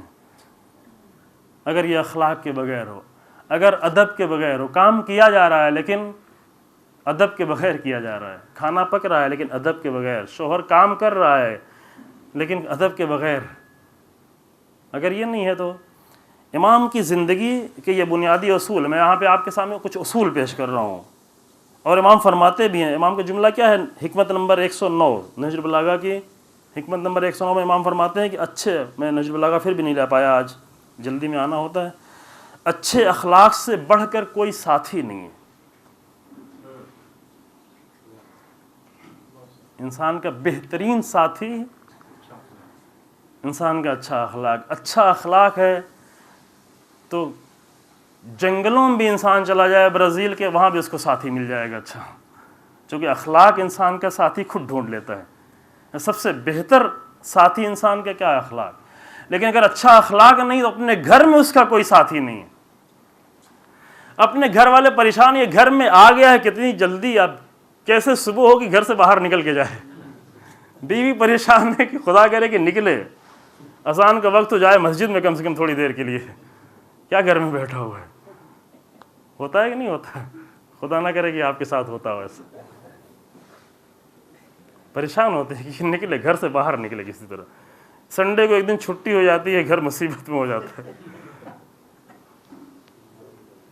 گھر کے لوگ پریشان ہوتے ہیں. لیکن اگر اچھا اخلاق ہے تو آپ دور دراز کا سفر کر رہے ہیں، پڑوس میں بیٹھے ہوئے لوگ، ادھر کے بیٹھے ہوئے لوگ، ادھر کے بیٹھے، ایسے دوست بن جاتے ہیں کہ ان کا دل نہیں چاہتا کہ آپ کو چھوڑیں، تیار نہیں ہے آپ کو چھوڑیں. بعد میں کہتے ہیں، فون کرتے ہیں، نمبر لیتے ہیں، ہاں ایسا آدمی ہمیں کوئی ملا تھا یاد رکھنے کے لائق. امیر المومنین فرماتے ہیں اس طریقے سے اس دنیا میں لوگوں کے ساتھ مل کے رہو. خالط الناس مخالطتاً، اس طریقے سے رہو کہ ان متو، اگر تم مر جاؤ تو بکاؤ علیکم، تم پر لوگ گریہ کر رہے ہوں. وَإِنْ عِشْتُمْ حَنُّ عَلَيْكُمْ، اور تم زندہ رہو تو لوگوں کو شوق ہو کہ آ کے تم سے ملیں، اشتیاق ہو تم سے ملنے کا، تمہیں دیکھ کے فرار نہیں کریں. یعنی کہ فٹ پاتھ کے اس طرف دیکھیں تو موڑ موڑ کے ادھر سے دوسری طرف سے چلے جائیں، دوسری گلی میں گھس جائیں گے، سامنے وہ آ رہا ہے، ملاقات ہو جائے گی. یہ کیا ہے؟ یہ اخلاق انسان کا، یہ اخلاق فیملی میں بہت زیادہ ضروری ہوتا ہے. اگر باہر تھوڑا نہ بھی ہو تو باہر کے ساتھ لوگوں کے ساتھ کم زندگی گزارنی ہے، لیکن گھر کے اندر 24 گھنٹے لوگوں کے ساتھ زندگی گزارنی ہے. وہاں اگر اخلاق کی ذرا بھی کمی ہوگی، ادب کی ذرا بھی کمی ہوگی، بے سلیقگی سے کام ہو رہا ہوگا تو انسان کو ناگوار گزر رہا ہوگا. سلیقہ اچھا. امام فرماتے ہیں، خود اپنے گھر کے لیے فرماتے ہیں، خود رسول اللہ کی آغوش میں پلے ہوئے تھے امام علی علیہ الصلوۃ والسلام. غرر الحکم کا یہ جملہ ہے امام کے کہ اخلاق، اچھا اخلاق محبت ایجاد کرتا ہے.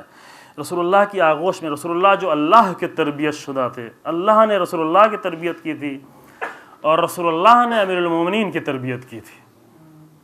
اب یہ شاید اللہ کی طرف سے یہ انتظام تھا، یہ نہیں معلوم، یہ الہی انتظام تھا کہ جب جناب ابو طالب کے بیٹے تھوڑا بڑے ہونے لگے، یہ سب سے چھوٹے بیٹے امیر المومنین السلام تھے، اور امیر المومنین السلام پیدا ہی ہوئے تو ادھر دوسرے بیٹے کافی بڑے ہو چکے تھے، طالب، عقیل، یہ لوگ بڑے ہو چکے تھے. اور جناب ابو طالب کے گھر میں مشکل ہو گئی تھی، مشکل تھی اقتصاد کی، اور اقتصادی مشکل کی وجہ بھی یہ تھی چونکہ تجارتی سفر نہیں کر پاتے تھے. اس زمانے میں مکے میں تو کوئی، مکے کی زمین تو ایسی نہیں کہ وہاں پر کھیتی کی جائے اور کسی، اس زمانے میں کوئی ایسا کوئی بزنس تو نہیں ہوتا تھا. مکے کا 2 کام تھا، گرمیوں میں وہ سیریا کی طرف سفر کرتے تھے، تجارت کا 2 سفر، سال میں 2 سفر کرتے تھے. ٹھنڈک میں یمن کی طرف سفر کرتے تھے، جو کہ یمن گرم علاقہ ہے، اور گرمیوں میں سیریا آتے تھے، وہاں پہ ایک تجارتی، یہ سال میں 2 تجارتی سفر کرتے تھے، اور اسی 2 تجارتی سفر کے نتیجے میں پورے سال کی زندگی ان کی گزرتی تھی. لیکن چونکہ پیغمبر اکرم صلی اللہ علیہ وآلہ وسلم کی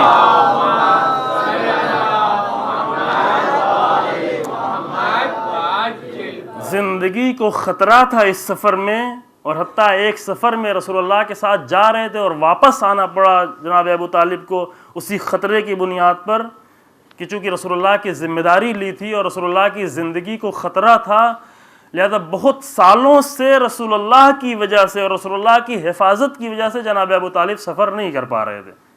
تجارتی سفر رک گیا تھا، خاندان بھی بڑا تھا، ذمہ داری بھی زیادہ تھی، لہذا اقتصادی حالت آپ کی خراب ہو گئی تھی.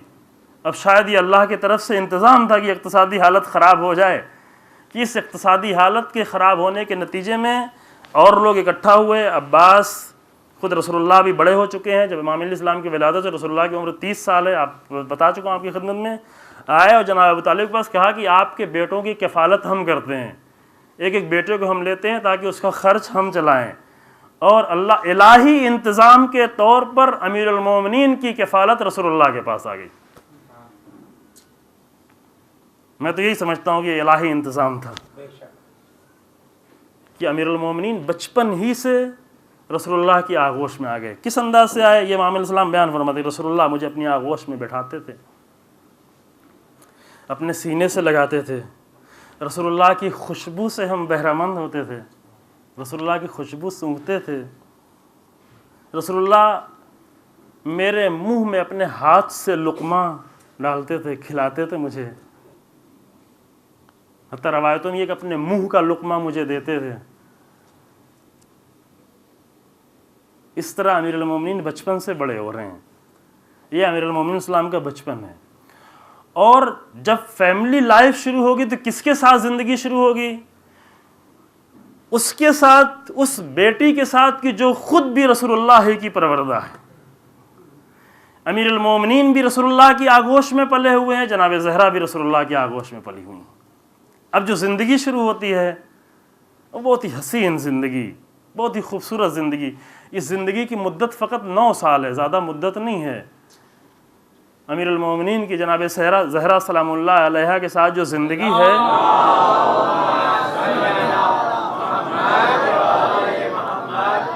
وہ کل تقریباً 9 سال کی زندگی ہے.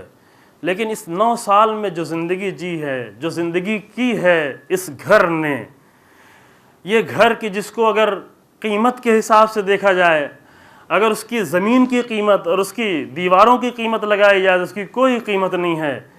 لیکن اس گھر کے اندر جو کچھ رہ رہا ہے اس کی قیمت اگر پوری دنیا بھی لگا دی جائے تو دنیا کچھ بھی نہیں ہے، وہ گھر کافی ہے۔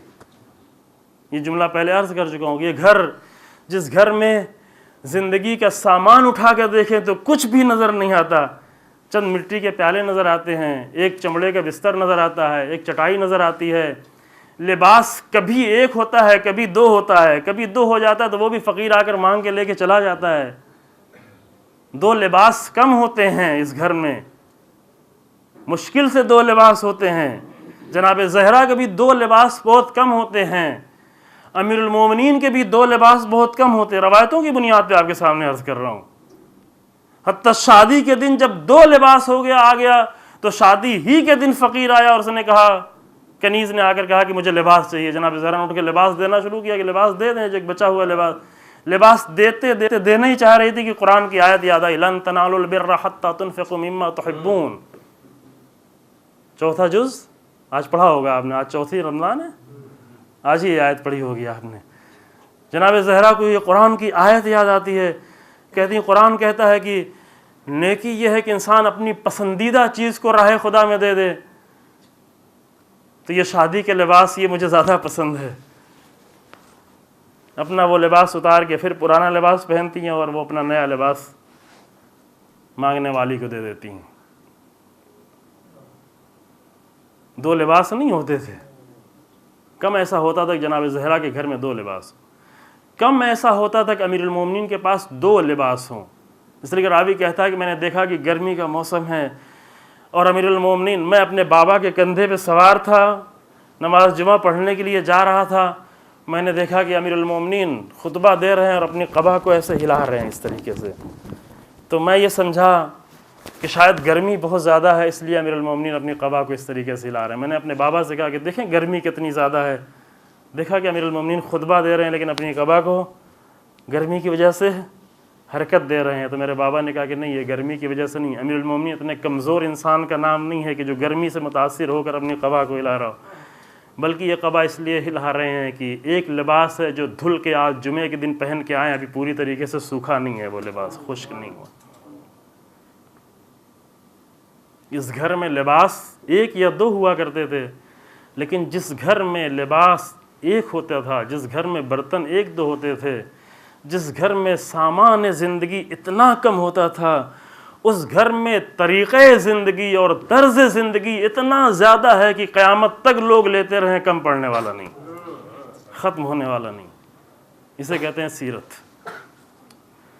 سامان نہیں ہے لیکن سیرت اتنی زیادہ ہے اس گھر میں، اس چھوٹے سے گھر میں، جس گھر کا پردہ اگر تبدیل ہو جاتا ہے تو رسول اللہ اس گھر میں آنا نہیں چاہتے، کہتے ہیں نہیں، پہلے پردہ بدلے، وہی پرانا پردہ لگے، پھر رسول اللہ اس گھر میں داخل ہوں گے۔ اس گھر میں سامان زندگی اتنا کم ہے لیکن اسی گھر میں طریقۂ زندگی، ہماری گفتگو طریقۂ زندگی کی ہے، ہماری گفتگو سیرت کی ہے، اس گھر میں طریقۂ زندگی اتنا زیادہ ہے، اتنا زیادہ ہے کہ ابھی تو لیا نہیں گیا، ابھی کیا لیا ہے طریقۂ زندگی، ابھی دنیا لے وہاں سے طریقۂ زندگی، پھر اندازہ ہوگا، کچھ لے تو اور پتہ چلے کتنا اور زیادہ ہے۔ اس گھر میں کس طرح امیر المومنین زندگی گزار رہے ہیں۔ ایک قانون جو رائج ہے، یہ آپ نہیں کہیں گے یہ تو جناب علی امیر المومنین اور جناب زہرا کی زندگی تھی، اس سے ہمیں کیا مطلب ہے، یہ بہت بڑا جرم ہے۔ شاید یہ تھوڑا سخت بات میں کہنے جا رہا ہوں لیکن توجہ کریں، شاید اہل بیت پر اتنا بڑا ظلم کسی نے بھی نہیں کیا ہے جس نے یہ کہہ کر کہ وہ ان کی زندگی تھی، اس سے ہم کیا کر سکتے ہیں، ان کی سیرت کو چھین لیا۔ یہ سب سے بڑا ظلم ہے اہل بیت کے حق میں۔ یعنی کیا کر دینا، یعنی جس چیز کے لیے اللہ نے انہیں بھیجا تھا اسی کا دروازہ بند کر دینا، ارے وہ تو ان کی زندگی۔ یہ بہت سخت بات میں بہت جلدی سے کہہ کے گزرتا ہوں، اس کے لیے شاید آدھا گھنٹے کی ضرورت تھی اس بات کو بیان کرنے کی کہ یہ کتنا بڑا مسئلہ اور ایسا کیوں ہو رہا ہے، ایسا ہوا ہے، یہ تاریخ میں ہوا ہے۔ ممکن لوگ عقیدت میں یہ کام کر رہے ہوں، وہ انتہائی محدث اہل بیت کی زندگی کو اگر اس طریقے سے پیش کر رہے ہوں کہ فقط دور سے دیکھی جا سکے، اس پر واہ واہ کیا جا سکے، اس پر خوش ہوا جائے، لیکن اسے زندگی میں نہیں اپنایا جا سکے، یعنی سیرت نہ بن سکے۔ اور یہ ہم سمجھیں کہ کوئی بات نہیں، یہ تو ہم عشق میں کر رہے ہیں، محبت میں کر رہے ہیں. ہاں ٹھیک ہے، محبت میں کر رہے ہیں، آپ کی محبت کا احترام ہے، آپ کی عقیدت کا احترام ہے، لیکن اس محبت میں نہایت ہی نادانی کے ساتھ بہت ہی بڑا ظلم اہل بیت پہ کر دیا. کیونکہ جس عمل کے لیے وہ آئے تھے، جس مقصد کے لیے آئے تھے، اسی مقصد کو چھین لیا. وہ پوری دنیا کے لیے نمونہ بن کے آئے تھے، زندگی کا طریقہ دینے کے لیے آئے، زندگی کا طریقہ ہی چھین لیا. کہ وہ دور سے دیکھتے رہو، تعریف کرتے رہو، خوش ہوتے رہو، لیکن طریقہ زندگی کا نہیں لینا، کیونکہ ان کے طریقہ ان کا طریقہ ہے، ہم سے اس سے کوئی مطلب نہیں ہے، ہمارا طریقہ کہیں اور سے لینا ہے. ایک طریقہ جو جناب زہرا اور امیر المومنین کے درمیان میں انتہائی احترام، جو ہر فیملی لائف میں ضروری ہے، یہ سیرت کا اہم نقطہ ہے، توجہ فرمائیں. اور ہمارے اس کلچر میں کہ دوسرے ملکوں میں کہا جاتا ہے انڈین کلچر، یعنی کون سے کلچر؟ یعنی مرچ والا کلچر، فلفلی. ایران میں کہتے ہیں فلفلی کلچر. فلفل یعنی مرچ، یعنی ایسے ہی انسان غصہ ہوتا رہتا ہے، ایسے ہی بگڑتا رہتا ہے. کہتے ہیں مرچ کھانے کا اثر ہے جتنا زیادہ تم لوگ بگڑتے ہو. پتہ نہیں صحیح ہے کہ نہیں صحیح، مجھے نہیں معلوم، لیکن ظاہراً تو ایسے ہی لگتا ہے. اور دنیا کے لوگ اتنی جلدی غصے میں نہیں آتے، اتنی جلدی بگڑتے نہیں، اتنی جلدی ریئیکٹ نہیں کرتے، اتنی جلدی فوراً ریئیکشن نہیں ظاہر کرتے، اتنی جلدی فوراً کسی نے ایک جملہ کا فوراً توہین نہیں کر دیتے. لیکن ہمارے کلچر میں یہ ہوتا ہے، اور پھر فخر کرتا ہے کہ میں نے فلاں کو یہ جواب دیا ہے، منہ توڑ جواب دے کے آیا. اور جتنے بڑے انسان کی بے احترامی کر کے آتا ہے اتنی خوش ہوتا ہے کہ میں نے اتنے بڑے انسان کی بے احترامی کر دی. ہے یا نہیں؟ اس پہ فخر ہو رہا ہوتا ہے. یہ ہمارے کلچر کی نشانیاں ہیں، فوراً ریئیکشن کرنا. بیوی نے کچھ ایک جملہ کا فوراً سخت رد عمل، سخت ریئیکشن، جہاں ساری سرحدیں ٹوٹ جائیں. سب سے بڑی حد جو درمیان میں شوہر بیوی اور گھر میں فیملی میں ہونا چاہیے وہ کیا؟ احترام کا کلچر. کہ گھر سے یہ باہر نکل کے پھر دوسروں کے درمیان میں آگے بڑھے، پڑوسیوں تک بھی آگے بڑھے، دوستوں تک بھی آگے بڑھے. لیکن پہلے شروع کہاں سے ہو؟ گھر کے اندر سے شروع. انتہائی احترام. یہ احترام اگر ٹوٹ گیا تو سب کچھ ختم ہونے کے لیے تیار ہے. احترام ختم ہونے کے بعد اگر طلاق ہو رہا ہے، تعجب نہیں کرے انسان، تعجب اس پہ کرے کہ طلاق ہونے میں اتنی دیر کیوں ہو گئی، اس پہ تعجب کرے انسان. کیسے اتنے دن تک ساتھ میں جیتے رہے؟ جب ایک دوسرے کے احترام نہیں کر رہے ساتھ میں کیسے جیتے رہے؟ ہمارے کلچر میں مرد اپنا یہ حق سمجھتا ہے کہ ہم جتنی بھی چاہے بے احترامی کر دیں، لیکن میری یہ بے احترامی نہیں ہونا چاہیے. یہ عیب ہے. یہ امیر المومنین اسلام کی سیرت. رسول اللہ کی بیویاں کیسی بیویاں تھیں آپ جانتے ہیں، لیکن ذرہ برابر ایک لفظ میں کبھی رسول اللہ نے بے احترامی نہیں کی. ایک جملہ نہیں ہے کبھی بے احترامی کا. ابھی امیر المومنین کی بات نہیں، امیر المومنین کے گھر میں تو جناب زہرا سلام اللہ علیہ ہیں، وہ تو ہیں قابل احترام.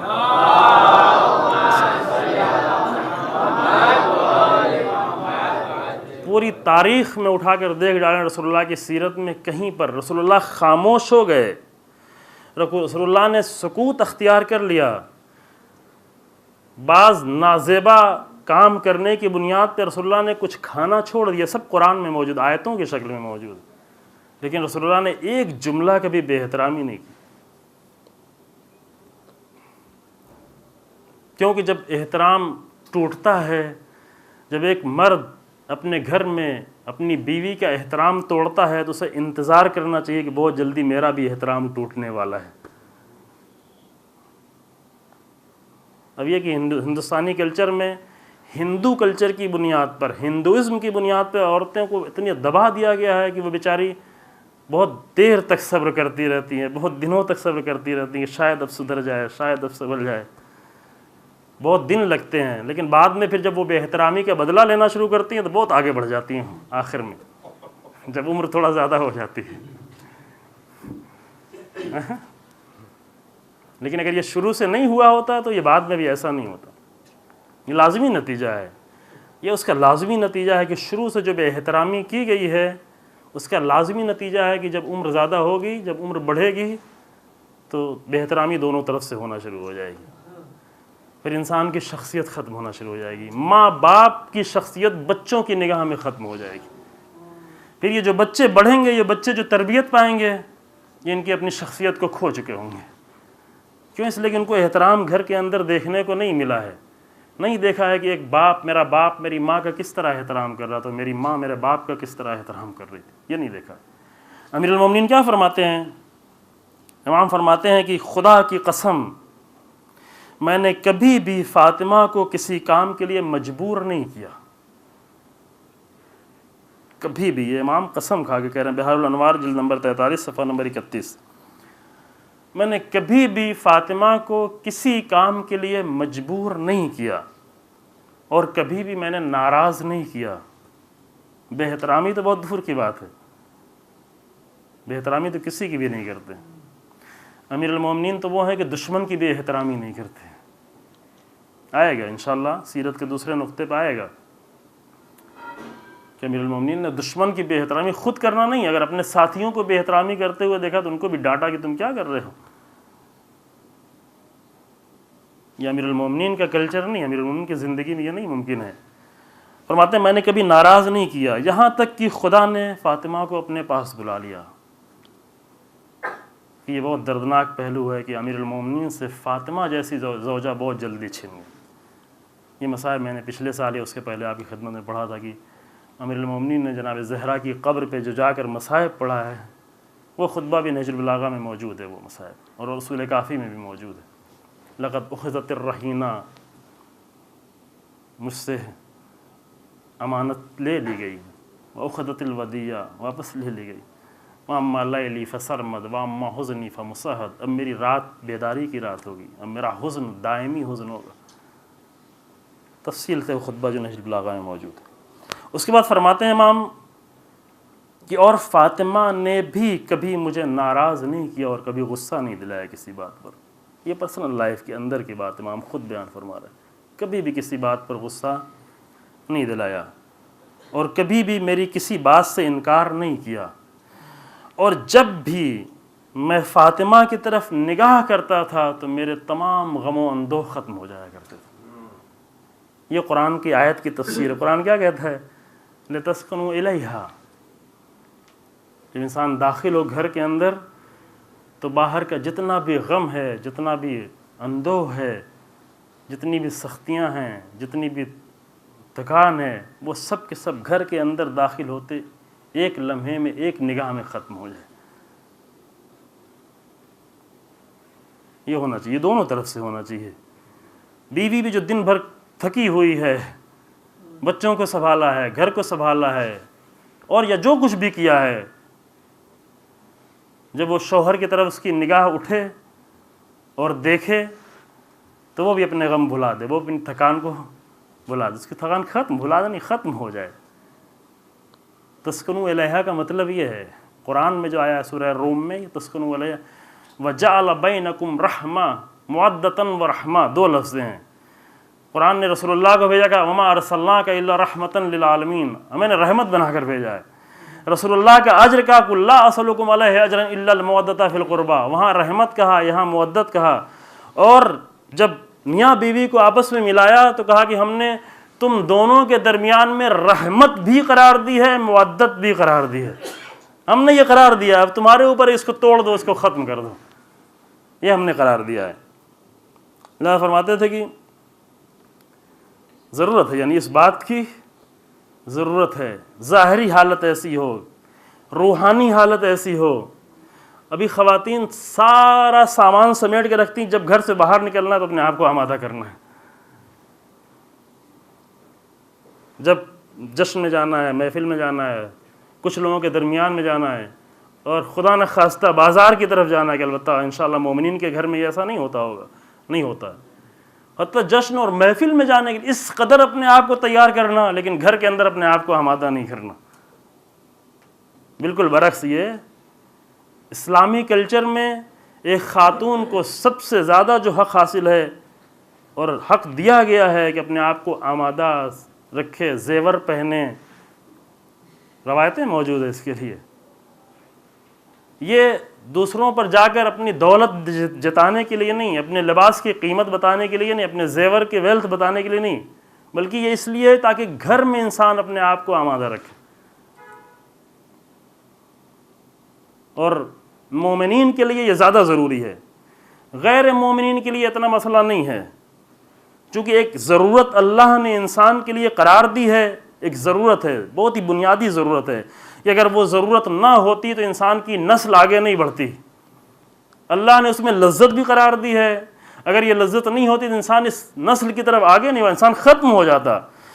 اللہ نے یہ سب کچھ قرار دیا ہے تو مومنین کے لیے ضروری ہے کہ وہ اپنے گھر کے اندر اس لذت سے بہتر طریقے سے استفادہ کریں، سب سے زیادہ بہتر، کیونکہ غیر مومن وہ ہر جگہ اپنی ضرورت کو پورا کر سکتا ہے، اس کی نگاہ کہیں بھی جا سکتی ہے، لیکن مومن کی نگاہ کہیں اور نہیں جائے گی. لہذا مومن کی نگاہ جانے کے لیے ایک ایسی جگہ ہونا چاہیے جو پاکیزہ بھی ہے، جو جائز بھی ہے، لیکن یہ نگاہ کے لیے آمادہ، یہ اسلامی، یہ عبادت ہے. روایتوں میں جملے بہت ہی عجیب جملے ہیں. اگر ایک مرد اپنے زوجہ کی طرف مائل ہوتا ہے، متوجہ ہوتا ہے، تو یہ اللہ کی راہ میں جہاد کر رہا ہے. اگر وہ غسل کرتا ہے تو ایک ایک قطرہ غسل سے اس کے گناہ دھل رہے ہوتے ہیں، ہر قطرہ غسل کا جو گناہ کو دھل رہا ہوتا ہے. یہ کوئی معمولی چیز نہیں ہے. اگر صحیح اسلامی کلچر ہو تو انسان کو کہیں کوئی ضرورت ہی پیش نہیں آتی، کسی گناہ کی طرف مائل ہونے کی ضرورت پیش نہیں ہوتی. لیکن ایک اچھا سا گھر، وہ اسلامی گھر بنے، ایک اسلامی گھر ترتیب دیا جائے. دادا فرماتے ہیں کہ جب میں نگاہ کرتا تھا تو میرا سارے غموں، امیر المومنین السلام کے لیے بہت غم تھا، خاص کر رسول اللہ کے جانے کے بعد. رسول اللہ کے پہلے امیر المومنین السلام کی زندگی کیا تھی؟ 9 سال جناب زہرا سلام اللہ علیہ کے ساتھ رہے. کیسی زندگی تھی پتہ ہے آپ کو؟ کیسے رہتے تھے؟ ہماری طرح سے کہ روزانہ صبح نکلتے تھے اور جا کر پیسہ کما کر پھر پوری ٹوکری بھر کے لاتے تھے، پھلوں سے، سبزیوں سے. اس طرح سے امیر المومنین السلام کی زندگی تھی؟ نہیں. ان 9 سال کی زندگیوں میں 82 جنگیں ہوئیں اور تقریباً ہر جنگ میں امیر المومنین السلام شریک رہے ہیں. اور کبھی کبھی ایک ایک جنگ میں مہینے لگ جاتے تھے جانا اور واپس آنا. کچھ جنگیں تھی، جب بہت کم جنگیں جس میں امیر المومنین نہیں گئے. اور جس جنگ میں جاتے تھے یہ سوچ کر کہ اللہ کی راہ میں قربانی پیش کرنے کے لیے جا رہے ہیں. اور گھر میں بیوی ہے، گھر میں فقط بیوی نہیں ہے، گھر میں بہت چھوٹے چھوٹے بچے ہیں. امام حسن اسلام سے 10 مہینے کی عمر کم ہے امام حسین اسلام، فقط 10 مہینے کا فرق. فقط جناب زینب، جناب ام کلثوم، یہ چھوٹے چھوٹے بچے، یہ پورے گھر کو ایک بیوی سنبھالے ہوئے تنہا. اور امیر المومنین کہاں ہیں؟ میدان جنگ میں. میدان جنگ میں یہ سوچ کے نہیں گئے ہیں کہ جلدی جائیں جنگ کر کے واپس پلٹے اپنے بچوں کو دیکھنے کے لیے، بلکہ دل سے یہ آرزو لے کے گئے، اے کاش کی راہ خدا میں قربانی دینے کا موقع مل جائے. جنگ احد میں شہید نہیں ہوئے تو واپس پلٹ کے کہتے یا رسول اللہ میرے چچا شہید ہو گئے حمزہ، میں بچ گیا. بچ جانے پہ افسوس ہے امیر المومنین کو، میں کیوں بچ گیا. یہ ہے 9 سالہ زندگی. یہ نہیں کہ روزانہ گاڑی ڈگی بھری ہوئی ہے اور لے کے آئے ہیں گھر میں، اس طرح نہیں ہے. اور پھر جب جنگوں کا ماحول ختم ہوا، تھوڑی سی فرصت ہوئی، امیر المومنین کو بھیج دیا یمن، جائیں تبلیغ کرنے کے لیے. جناب زہرا گھر کو سنبھالے ہوئے، لیکن صبر کے ساتھ، سکون کے ساتھ، اطمینان کے ساتھ. یمن ایک لمبی مدت تک، بعد 2 مرتبہ یمن جانا ہوا. حتیٰ آخری حج کے لیے بھی امام جب پلٹے ہیں تو مدینے سے رسول اللہ کے ساتھ نہیں گئے تھے، بلکہ یمن سے امام تشریف لائے تھے، مدینے سے رسول اللہ گئے تھے. اور امام کی قربانی جو حج میں کرنی ہوتی اور رسول اللہ اپنے ساتھ لے گئے تھے، اور جناب زہرا بھی ساتھ میں گئی تھی رسول اللہ کے. روایتیں بہت ساری موجود ہیں، متعدد روایتیں. لیکن امام کہاں سے آئے تھے؟ امام یمن سے آئے تھے. لیکن احترام دونوں طرف. کام کو تقسیم کر دیا تھا. وقت تمام ہو گیا، تھوڑا سا اور رہ گیا. کام کو تقسیم کر، رسول اللہ نے کام کو تقسیم کر دیا کہ باہر کا کام علی کریں گے، یعنی امیر المومنین علیہ الصلوۃ والسلام، گھر کا کام جناب زہرا سلام. دونوں بہت خوش تھے اپنی اس تقسیم پر، رسول اللہ کے دونوں بہت خوش تھے. لیکن امیر المومنین انتظار کرتے تھے کہ جب بھی موقع ملے گھر کے کام میں بھی اپنے آپ کو شریک کر دیں. اب یہ مردوں کے لیے تھوڑا ناگوار گزرے گا، ہاں، کہ اوپر کہیں خواتین بھی سن رہی ہوں اور کل سے مشکل میں نہ پڑ جائیں. روایتوں میں وہ چیزیں بھی لکھی ہوئی ہیں. گھر کی صفائی کرنی ہوتی تھی, امیر المومنین گھر میں ہوتے تھے تو جناب زہرا کو گھر کی صفائی نہیں کرنی, خود گھر کی صفائی کرتے تھے, خود گھر کی صفائی کرتے, کنیز نہیں. کنیز اگر بعد میں آئی, پہلے تو کنیز نہیں تھی, کنیز لینے کے لیے گئی, اتنا کام تھک جاتا تھا, ہاتھ میں چھالے پڑ جاتے تھے, چکی چلاتے چلاتے گئی کنیز لینے کے لیے. رسول اللہ نے کہا کہ کنیز لینے آئی ہو, ٹھیک ہے ہم تمہیں ایک اور چیز دیتے ہیں جو اس سے زیادہ بہتر ہے. کہا کیا رسول اللہ؟ کہا کہ آپ, رسول اللہ نے جناب زہرا سلام اللہ علیہ کو ہدیہ دیا. کون سا ہدیہ؟ تسبیح کا ہدیہ, کہ 34 مرتبہ اللہ اکبر کہنا, الحمدللہ کہنا, سبحان اللہ کہنا. اور یہ بیوی بہت ہی زیادہ خوش ہو کے واپس پلٹی کہ واقعاً رسول اللہ نے اتنا عظیم ہدیہ ہمیں دیا. ہدیہ لینے والا ہونا چاہیے, ہر ایک کو اتنا بڑا ہدیہ. جناب جعفر جب واپس پلٹے, جناب جعفر امیر المومنین السلام کے بھائی, جب بہت بڑا معرکہ سر کر کے اور حبشہ سے, ایتھوپیا سے واپس پلٹے اور وہاں پر تبلیغ بھی کر کے, اور رسول اللہ اتنا خوش تھے کہ فرمایا کہ آج جنگ میں جیتے ہیں, نہیں معلوم میں جنگ پہ جیت پہ زیادہ خوش ہوں کہ جعفر کے پلٹنے پہ زیادہ خوش ہوں. کہا جعفر تم کچھ مانگنا چاہو تو میں تمہیں دوں, کچھ مانگو, کیا چاہتے ہو, کچھ چاہتے ہو؟ جناب جعفر خاموش تھے. کہا کہ میں اپنی پسند کی ایک چیز دوں. کہا رسول اللہ آپ خود ہی بتائیں. تو جناب جعفر کو ایک نماز تعلیم دی کہ یہ نماز پڑھنا ہے, کہ وہ نماز جناب جعفر کے نام سے منسوب. جناب جعفر بہت خوش ہوئے. ہم سے اگر رسول اللہ کہتے تو ہم کیا مانگتے؟ یہ کیا دیا ہے, نماز ایک اور بڑھا دی, نماز میں اضافہ کر. جعفر جیسا انسان ہو, زہرا جیسی بیٹی ہو کہ تسبیح لے کے آیا تو بہت خوشی خوشی کہ رسول اللہ نے آج مجھے کتنا بڑا ہدیہ دیا. پھر کنیز آنے کے بعد بھی امیر المومنین اسلام گھر کی صفائی خود کرتے تھے. رسول اللہ گھر میں داخل ہوئے, دیکھا کہ چکی پیس رہے ہیں. بہت مشکل کام تھا یہ آج کی خواتین جانتی بھی نہیں کہ کتنا بڑا مشکل کام ہوا کرتا تھا. روزانہ صبح کا کھانا پکانا, ناشتہ, آٹا چاہیے تو گیہوں صاف کریں, گندم صاف کریں, پیسے نکالیں تب روٹی پکے گی. دوپہر کا کھانا روٹی چاہیے, شام کا کھانا چکی پیسنا ہے, آٹا. دونوں لوگ بیٹھ کے چکی پیس رہے ہیں. رسول اللہ داخل ہوئے, کہا کہ کون زیادہ تھکا ہوا ہے؟ تو امیر المومنین نے فرمایا کہ زہرا زیادہ تھکی ہوئی ہیں. رسول اللہ کہا کہ زہرا آپ اٹھیں. جناب زہرا اٹھ گئیں, رسول اللہ بھی بیٹھ گئے, اور امام علی علیہ السلام اور جناب زہرا بیٹھ کر چکی پیسنا شروع کر دی. یہ زندگی, یہ پریکٹیکل لائف ہے. میں نے پہلے عرض کیا کہ امام کی زندگی کو ہم نے اس طریقے سے پیش کیا کہ سیرت بننے کے لائق ہی نہ رہ جائے. ایسا لگے کہ جیسے فرشتے آئے جا رہے ہیں, کوئی روٹی لے کے آ رہا ہے, کوئی پھل لے کے آ رہا ہے. ایسا ہوا کبھی کبھی تاریخ میں ہے, لیکن ہم اس طرح ذاکر پیش کرتے ہیں جیسے فرشتوں کی ایک لائن لگی ہوئی ہے, ان کو تو کچھ کام کرنے کی ضرورت نہیں. قرآن آ کے کہتا ہے کہ لوگ آ کے رسول اللہ سے بھی کہتے ہیں یہ کیسا رسول ہے؟ اگر یہ رسول ہوتا تو فرشتے اس کے آس پاس چل رہے ہوتے, کوئی تخت اٹھایا ہوتا, کوئی جھاڑو دے رہا ہوتا, کوئی پنکھا چلا رہا ہوتا. یہ کیسا رسول ہے؟ ایسا رسول کون سا رسول؟ قرآن نے کہا اگر ہم فرشتے کو بھی رسول بنا کے بھیجتے تو انسان بنا کے بھیجتے, کیونکہ اگر انسان نہ بنایا جائے تو اس کی سیرت نہیں رہ سکتی انسان کے لیے. ہم سیرت کے لیے بھیج رہے ہیں, ہم کوئی اپنا بادشاہ تو نہیں بنا کر بھیج رہے ہیں, ہم انسان کے لیے سیرت بننے کے لیے بھیج رہے ہیں. ہم نے رسول اللہ کی زندگی کو, امیر المومنین صلی اللہ علیہ وسلم زندگی کو کیسے پیش کیا ہے؟ عجیب و غریب پیش کیا ہے. یہ زندگی جو واقعی زندگی کیا ہے, دیکھا کہ اس قدر تھک گئی ہیں, رسول اللہ نے بھی آ کر چکی پیسنا شروع کر دی. گھر کے تمام امور کو آ کر یہ بہار کی زیادہ تر یہ روایتیں بہار الانوار میں 43 نمبر جلد میں 50 نمبر صفحے پر 51 نمبر صفحے پر متعدد روایتیں. اللہ اکبر.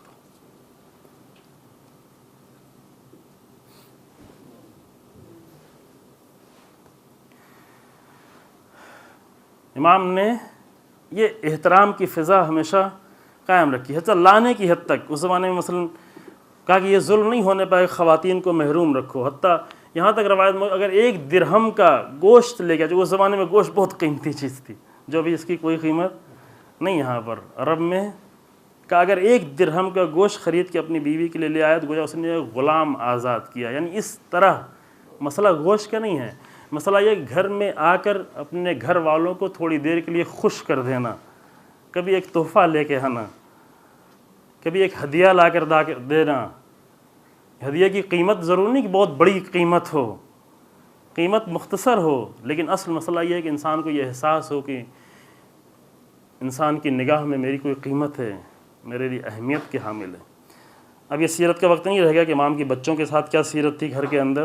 انشاءاللہ اگر فرصت ہوئی، چونکہ واقعاً وقت آگے بڑھ گیا ہے، تو تھوڑا سا وہ آپ کے سامنے پیش کیا جائے گا. اور معذرت چاہتے ہوئے تھوڑا کبھی کبھی دیر ہو جاتی ہے، میرے خیال سے آج سوال کا وقت دیر ہو چکی ہے. لہٰذا سوال ہیں کہاں ہیں سوال؟ دیر نہیں ہوئی ہے؟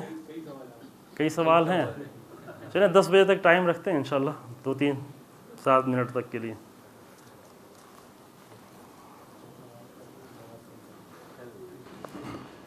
جی پہلا سوال یہ ہے،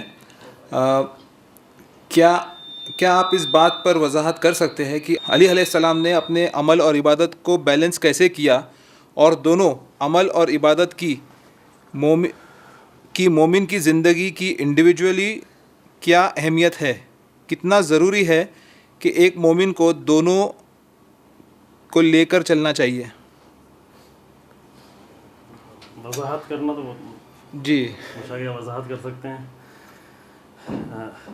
یہ شاید کبھی اشارہ ہوا ہو کہ خود اہدنا الصراط المستقیم کے ایک بہت ہی بنیادی معنی یہ ہے کہ انسان کی زندگی اعتدال کے راستے پر ہو، یعنی ہر جگہ بیلنس برقرار ہو، بیلنس خراب نہیں ہونے پائے. استقامت، مستقیم راستہ، اہدنا الصراط المستقیم، یعنی ایک ایسا راستہ کہ جہاں کہیں بھی بیلنس خراب نہ ہونے پائے. کیونکہ امام فرماتے ہیں کہ لا تر الجاہل الا مفرطا او مفرطا، جاہل انسان ہے جو بیلنس کو توڑتا رہتا ہے، کبھی افراط کر رہا ہوتا ہے، کبھی تفریط کر رہا ہوتا ہے، کبھی حد سے آگے بڑھ جاتا ہے، کبھی حد سے پیچھے رہ جاتا ہے. لہذا پوری زندگی میں بیلنس ہو، عبادت میں بھی، اعمال میں بھی، سوشل لائف میں بھی، فیملی لائف میں بھی، سب کے درمیان میں ایک بیلنس کا قائم رہنا ضروری ہے. اور یہی صراط مستقیم اور یہی عدالت کا راستہ ہے. دینی زندگی البتہ پوری دین کی زندگی سے خارج نہیں ہے. ایسا نہ ہو کہ انسان عبادت کر رہا ہو تو سارے دن سارے رات عبادتیں کر رہا ہے، گھر میں بیٹھا ہے تو مسجد کے لیے باہر نکل ہی نہیں رہا ہے. یہ بیلنس ٹوٹا ہوا بیلنس ہے، اور جہاں بھی بیلنس نہیں ہوتا وہ بہت ہی ناگوار ہوتی ہے. اور امیر المومنین علیہ السلام کی زندگی بالکل اعتدال کی زندگی، اتنا زیادہ اعتدال ہے، نہیں معلوم فرصت ہوگی عدالت پر ہم شاید تفصیل سے بہت زیادہ گفتگو نہیں کر سکیں. اتنا زیادہ اعتدال ہے امیر المومنین کی زندگی میں، اتنا زیادہ عدالت سے اعتدال بنا ہوا ہے. جہاں عدالت ہوتی ہے، جہاں بیلنس ٹوٹتا ہے، وہیں پر ظلم ہونا شروع ہو جاتا ہے. اور ظلم عدل کے مقابلے میں ظلم ہوتا ہے، یا اپنے اوپر ظلم ہوتا ہے، یا گھر پہ ظلم ہوتا ہے، یا کسی اور پہ ظلم ہوتا ہے. جہاں بھی وہ اعتدال ٹوٹا وہیں ظلم شروع ہو جاتا ہے. کسی پر ظلم ہو رہا ہے یا اللہ پر ظلم ہو رہا ہوتا ہے. کوئی گھر کے اندر خالی بیٹھا ہوا ہے تو وہ اپنے اوپر بھی ظلم کر رہا ہے، مسجد پہ ظلم کر رہا ہے، اللہ پر ظلم کر رہا ہے، رسول پر ظلم کر رہا ہے. کوئی ایسا ہے کہ مسجد ہی میں بیٹھا ہوا ہے، وہ اپنے بچوں پر ظلم کر رہا ہے، اپنی بیوی پر ظلم کر رہا ہے. ظلم نہیں ہونا چاہیے. اسلام میں بنیادی ترین نقطہ یہ ہے کہ ظلم نہیں ہونا چاہیے. اور امام السلام کی زندگی میں یہ چیز ہمیشہ نظر آتی ہے، کہیں بھی بیلنس ٹوٹتا نہیں. کسی لمحے کے لیے بھی امام کا بیلنس نہیں ٹوٹتا ہے. حتیٰ حکومت ملنے کے بعد بھی امام کا وہی بیلنس ہے. تمام چیزوں کے درمیان میں اس حد تک آگے بڑھ کر ہے کہ یہ وہی کرسچن رائٹر کا جملہ ہے کہ قتل علی فی محرابہ لشدت عدلہ، علی ابن ابی طالب اپنے انتہائی عدل کی بنیاد پر محراب میں شہید کر دیا. اتنا عدل تھا علی امیر المسلم کی اپنی زندگی میں، اتنا عدل اور اعتدال تھا. اور وہی عدل و اعتدال امیر المومنین نے پوری سوسائٹی میں آ کر اس قدر زندہ کیا کہ جو ظالم لوگ تھے وہ علی ابن ابی طالب علی ابن طالب کو برداشت نہیں کر سکتے، اور اپنے شدت عدل کی بنیاد پر امام کی شہادت واقعی. شکریہ آقا. آقا دوسرا سوال یہ ہے، لیکن اس کے لیے وضاحت جو کہ اس کے لیے بہت وقت چاہیے، وہ وضاحت نہیں کر سکتے. ٹھیک ہے آقا انشاءاللہ. یہ دوسرا سوال جو تھوڑا سا لمبا ہے میں پڑھ لیتا ہوں. ایک چھوٹا سا پہلے تمہید ہے، اس کے بعد 3 سوال ہے ساتھ میں. سوال آپ پڑھ لیں، جواب انشاءاللہ کریں. When Prophet Muhammad sallallahu alaihi wasallam was in Mecca before Elan Nabuwat, the age was of Prophet was approximately 40 years. تھوڑا سا غلط لکھا ہوا، میں وہی پڑھ رہا ہوں جو لکھا ہے. And all the Mecca people public were the believer of idol worship except for a few of his family members. تو اس کے بعد پہلا سوال یہ ہے، can you please clarify for the food consumption taken by Holy Prophet sallallahu alaihi wasallam when all were non-believers, food items such as vegetables, meat, etc. How did they manage? مطلب انہوں نے کس طرح سے اپنی غذا کا اہتمام کیا. دوسرا سوال یہ ہے، when all the programs political or civil, was conducted in mosque. Can you please confirm how non-Muslims were allowed to enter the mosque, whereas in today's world they are not allowed? Is this correct way of Prophet? یا یہ ہمارا خود کا طریقہ ہے مثلاً, ایسا سوال ہے ان کا. میں نہیں سن پایا اچھے طریقے سے. جی انہوں نے یہ پوچھا ہے کہ جو سول اور دوسرے میٹرز جیسے وہ عدالت وغیرہ جیسے کنڈکٹ کرتے تھے مسجد میں, تو نان بلیورز مسجد میں کیسے آتے تھے جبکہ آج کے زمانے میں نہیں آ سکتے, اور اگر رسول اللہ ان کو آنے دیتے تھے تو ابھی ہم لوگ کیوں نہیں آنے دیتے, یا کیا یہ رسول کا راستہ ہے, ایسا ان کا سوال ہے. Why Muslim lady does not have rights to vote اور participate in elections for our masjid. نہیں مسجد لکھا ہے, جو لکھا ہے وہی پڑھ رہا ہوں میں. جی ہو گیا. جی خوب جلدی جلدی میں سوال وقت پورا ہو گیا ہے, اگر جو لوگ جانا چاہتے ہیں وہ جا سکتے ہیں, واقعی وقت جو ہے زیادہ ہو گیا. اگر اور سوال ہے. کھانا ایک بہت ہی اہم مسئلہ ہے, لیکن جو روایتیں ہمارے پاس موجود ہیں کہ رسول اللہ کا کھانا کیا ہوا کرتا تھا. غذا میں رسول اللہ کے لیے بیشتر جو غذا روایتوں سے لگتی ہے وہ خرما ہوا کرتا, جو وہاں کی ایک معمولی اور بہت ہی سستی غذا ہوا کرتی تھی اور آسانی سے فراہم تھی. مکے میں مدینے میں وہ خرما ہوا کرتی تھی. امام جعفر صادق علیہ السلام سے کسی نے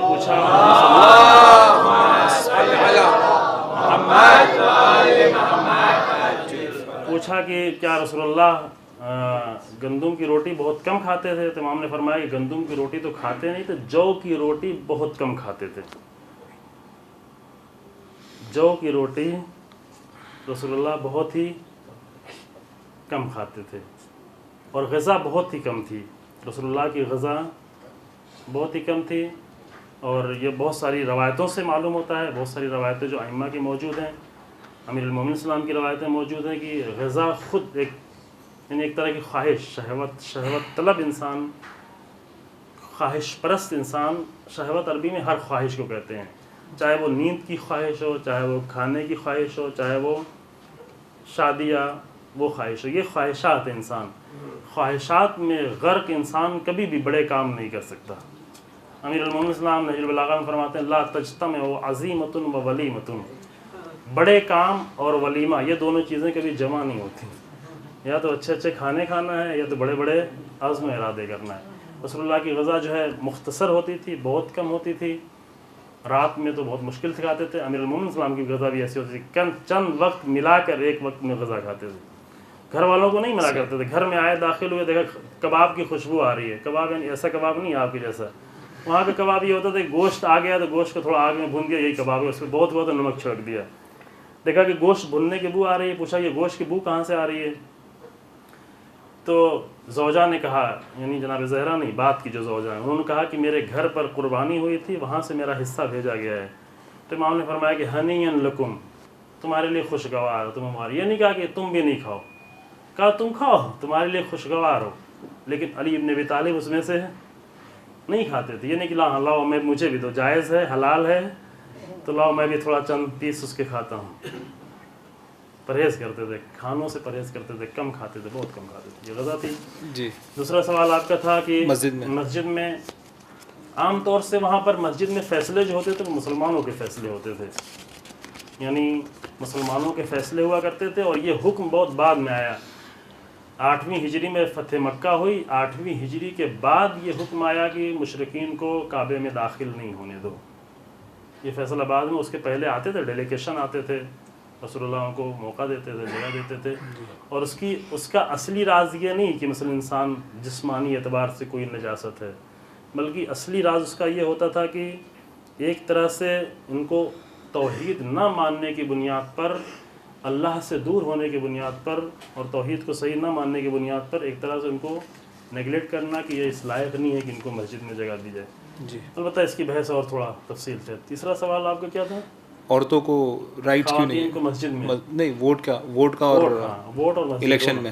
جی ہاں, ووٹ کا حق جو ہے خواتین, شاید میں نے مسجد کا نہیں آگا, صرف ووٹ اور مسجد کا پہلا والا تھا. ہاں, ووٹ کا اور الیکشن میں کھڑے ہونے کا کیوں رائٹ؟ یہ میں پہلے سال عرض کر چکا ہوں کہ سب سے پہلے تاریخ انسانیت میں, پوری تاریخ انسانیت میں سب سے پہلے ووٹ دینے کا حق رسول اللہ کے زمانے میں عورتوں کو دیا گیا. جب رسول اللہ کی پہلی بیعت ہوئی تب بھی اس میں ایک عورت شامل تھی جو مدینے سے آئی ہوئی تھی, یعنی مکے میں رسول اللہ تھے جس میں صرف 6 لوگ تھے, اس میں ایک عورت تھی. دوسری بیعت میں بھی 2 عورتیں موجود تھیں.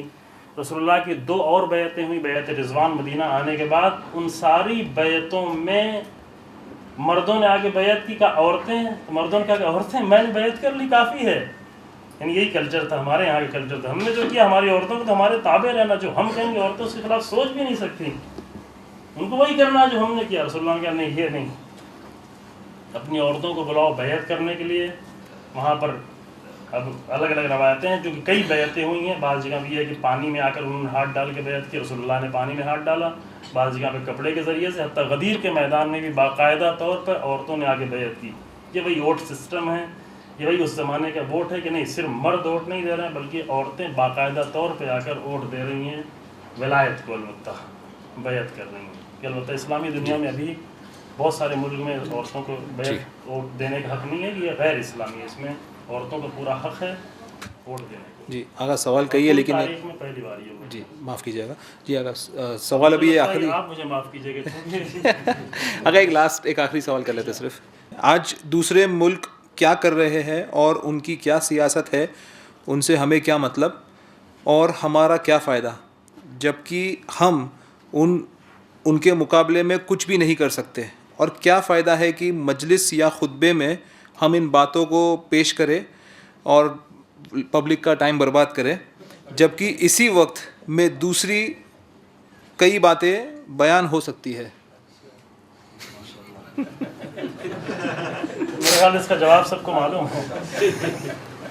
جب انسان گفتگو کریں انشاءاللہ، جب امام علیہ السلام کی سیاسی سیرت پہ گفتگو کریں گے تو اس کا جواب وہاں پہ دے دیں گے. چونکہ واقعی یہ جواب تھوڑا بڑا ہوگا، لیکن یہ طے ہے، ایک جملے میں عرض کرتا چلوں، یہ بہت ناقص نگاہ ہے انسان کے بارے میں، یہ بہت ہی تنگ نگاہ ہے انسان کے بارے میں. اسلام وہ ہے جو پوری دنیا کی خبر رکھتا ہے. اسلام وہ ہے کہ جو کہتا ہے کہ جہاں دنیا میں کہیں بھی ظلم ہو رہا ہے، اور کوئی بھی یہ نہیں کہ مسلمان نہیں، اگر غیر مسلمان بھی پکارے کہ اے مسلمانوں میری مدد کرو، اور مسلمان اس کا جواب نہیں دے تو فَلَيْسَ بِمُسْلِمٍ، مسلمان ہی نہیں ہے. جتنا بھی آپ کچھ پڑھائیں، جتنا بھی آپ لکھائیں، اگر اس کو مسلمان کی آواز پر لبیک کہنا نہیں، مسلمان نہیں، مظلوم، کوئی بھی مظلوم، حتیٰ وہ مظلوم کافر ہی کیوں نہ ہو، اگر مظلوم کے بارے میں فکر نہیں کرنا ہے تو مسلمان نہیں ہے. رسول اللہ نے فرمایا من اصبح ولم یحتم بامور المسلمین فلیس بمسلم. یہ رسول اللہ کی حدیث ہے جو اہل سنت کے آگے موجود ہے. من اصبح ولم یحتم بامور المسلمین فلیس بمسلم. جس نے صبح کی اور اس نے مسلمانوں، تمام مسلمانوں، یہ نہیں کہ اپنے گھر کے مسلمان، تمام مسلمانوں کے بارے میں کوئی فکر نہیں کی، ذرہ برابر اہتمام نہیں کیا، تو وہ مسلمان ہی نہیں. کیا بات ہے. رسول اللہ مسلمان کو اتنا تنگ نہیں دیکھنا چاہتے کہ اپنے گھر سے مسجد میں آؤ، مسجد سے گھر میں وہاں پر جاؤ، کچھ کلاس کر لو، کچھ دعائیں پڑھ لو، کچھ، یہ نہیں. رسول اللہ کی نگاہ یہ کہ رسول اللہ دیکھ رہے ہیں کہ ہماری حکومت تو مدینہ میں ہو گئی ہے، لیکن ایران میں کیوں ظلم ہو رہا ہے، لیکن مصر میں کیوں ظلم ہو رہا ہے، لیکن روم میں کیوں ظلم ہو رہا ہے، لیکن یمن میں کیوں ظلم ہو رہا ہے.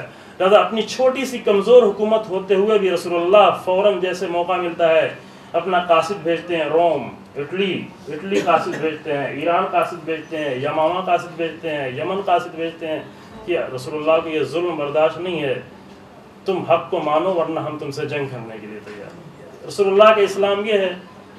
اب ایک اسلام اور بھی ہے کہ جو کہتا ہے کہ فقط اپنے آپ کو بچاؤ اور دوسروں سے تمہیں کیا لینا.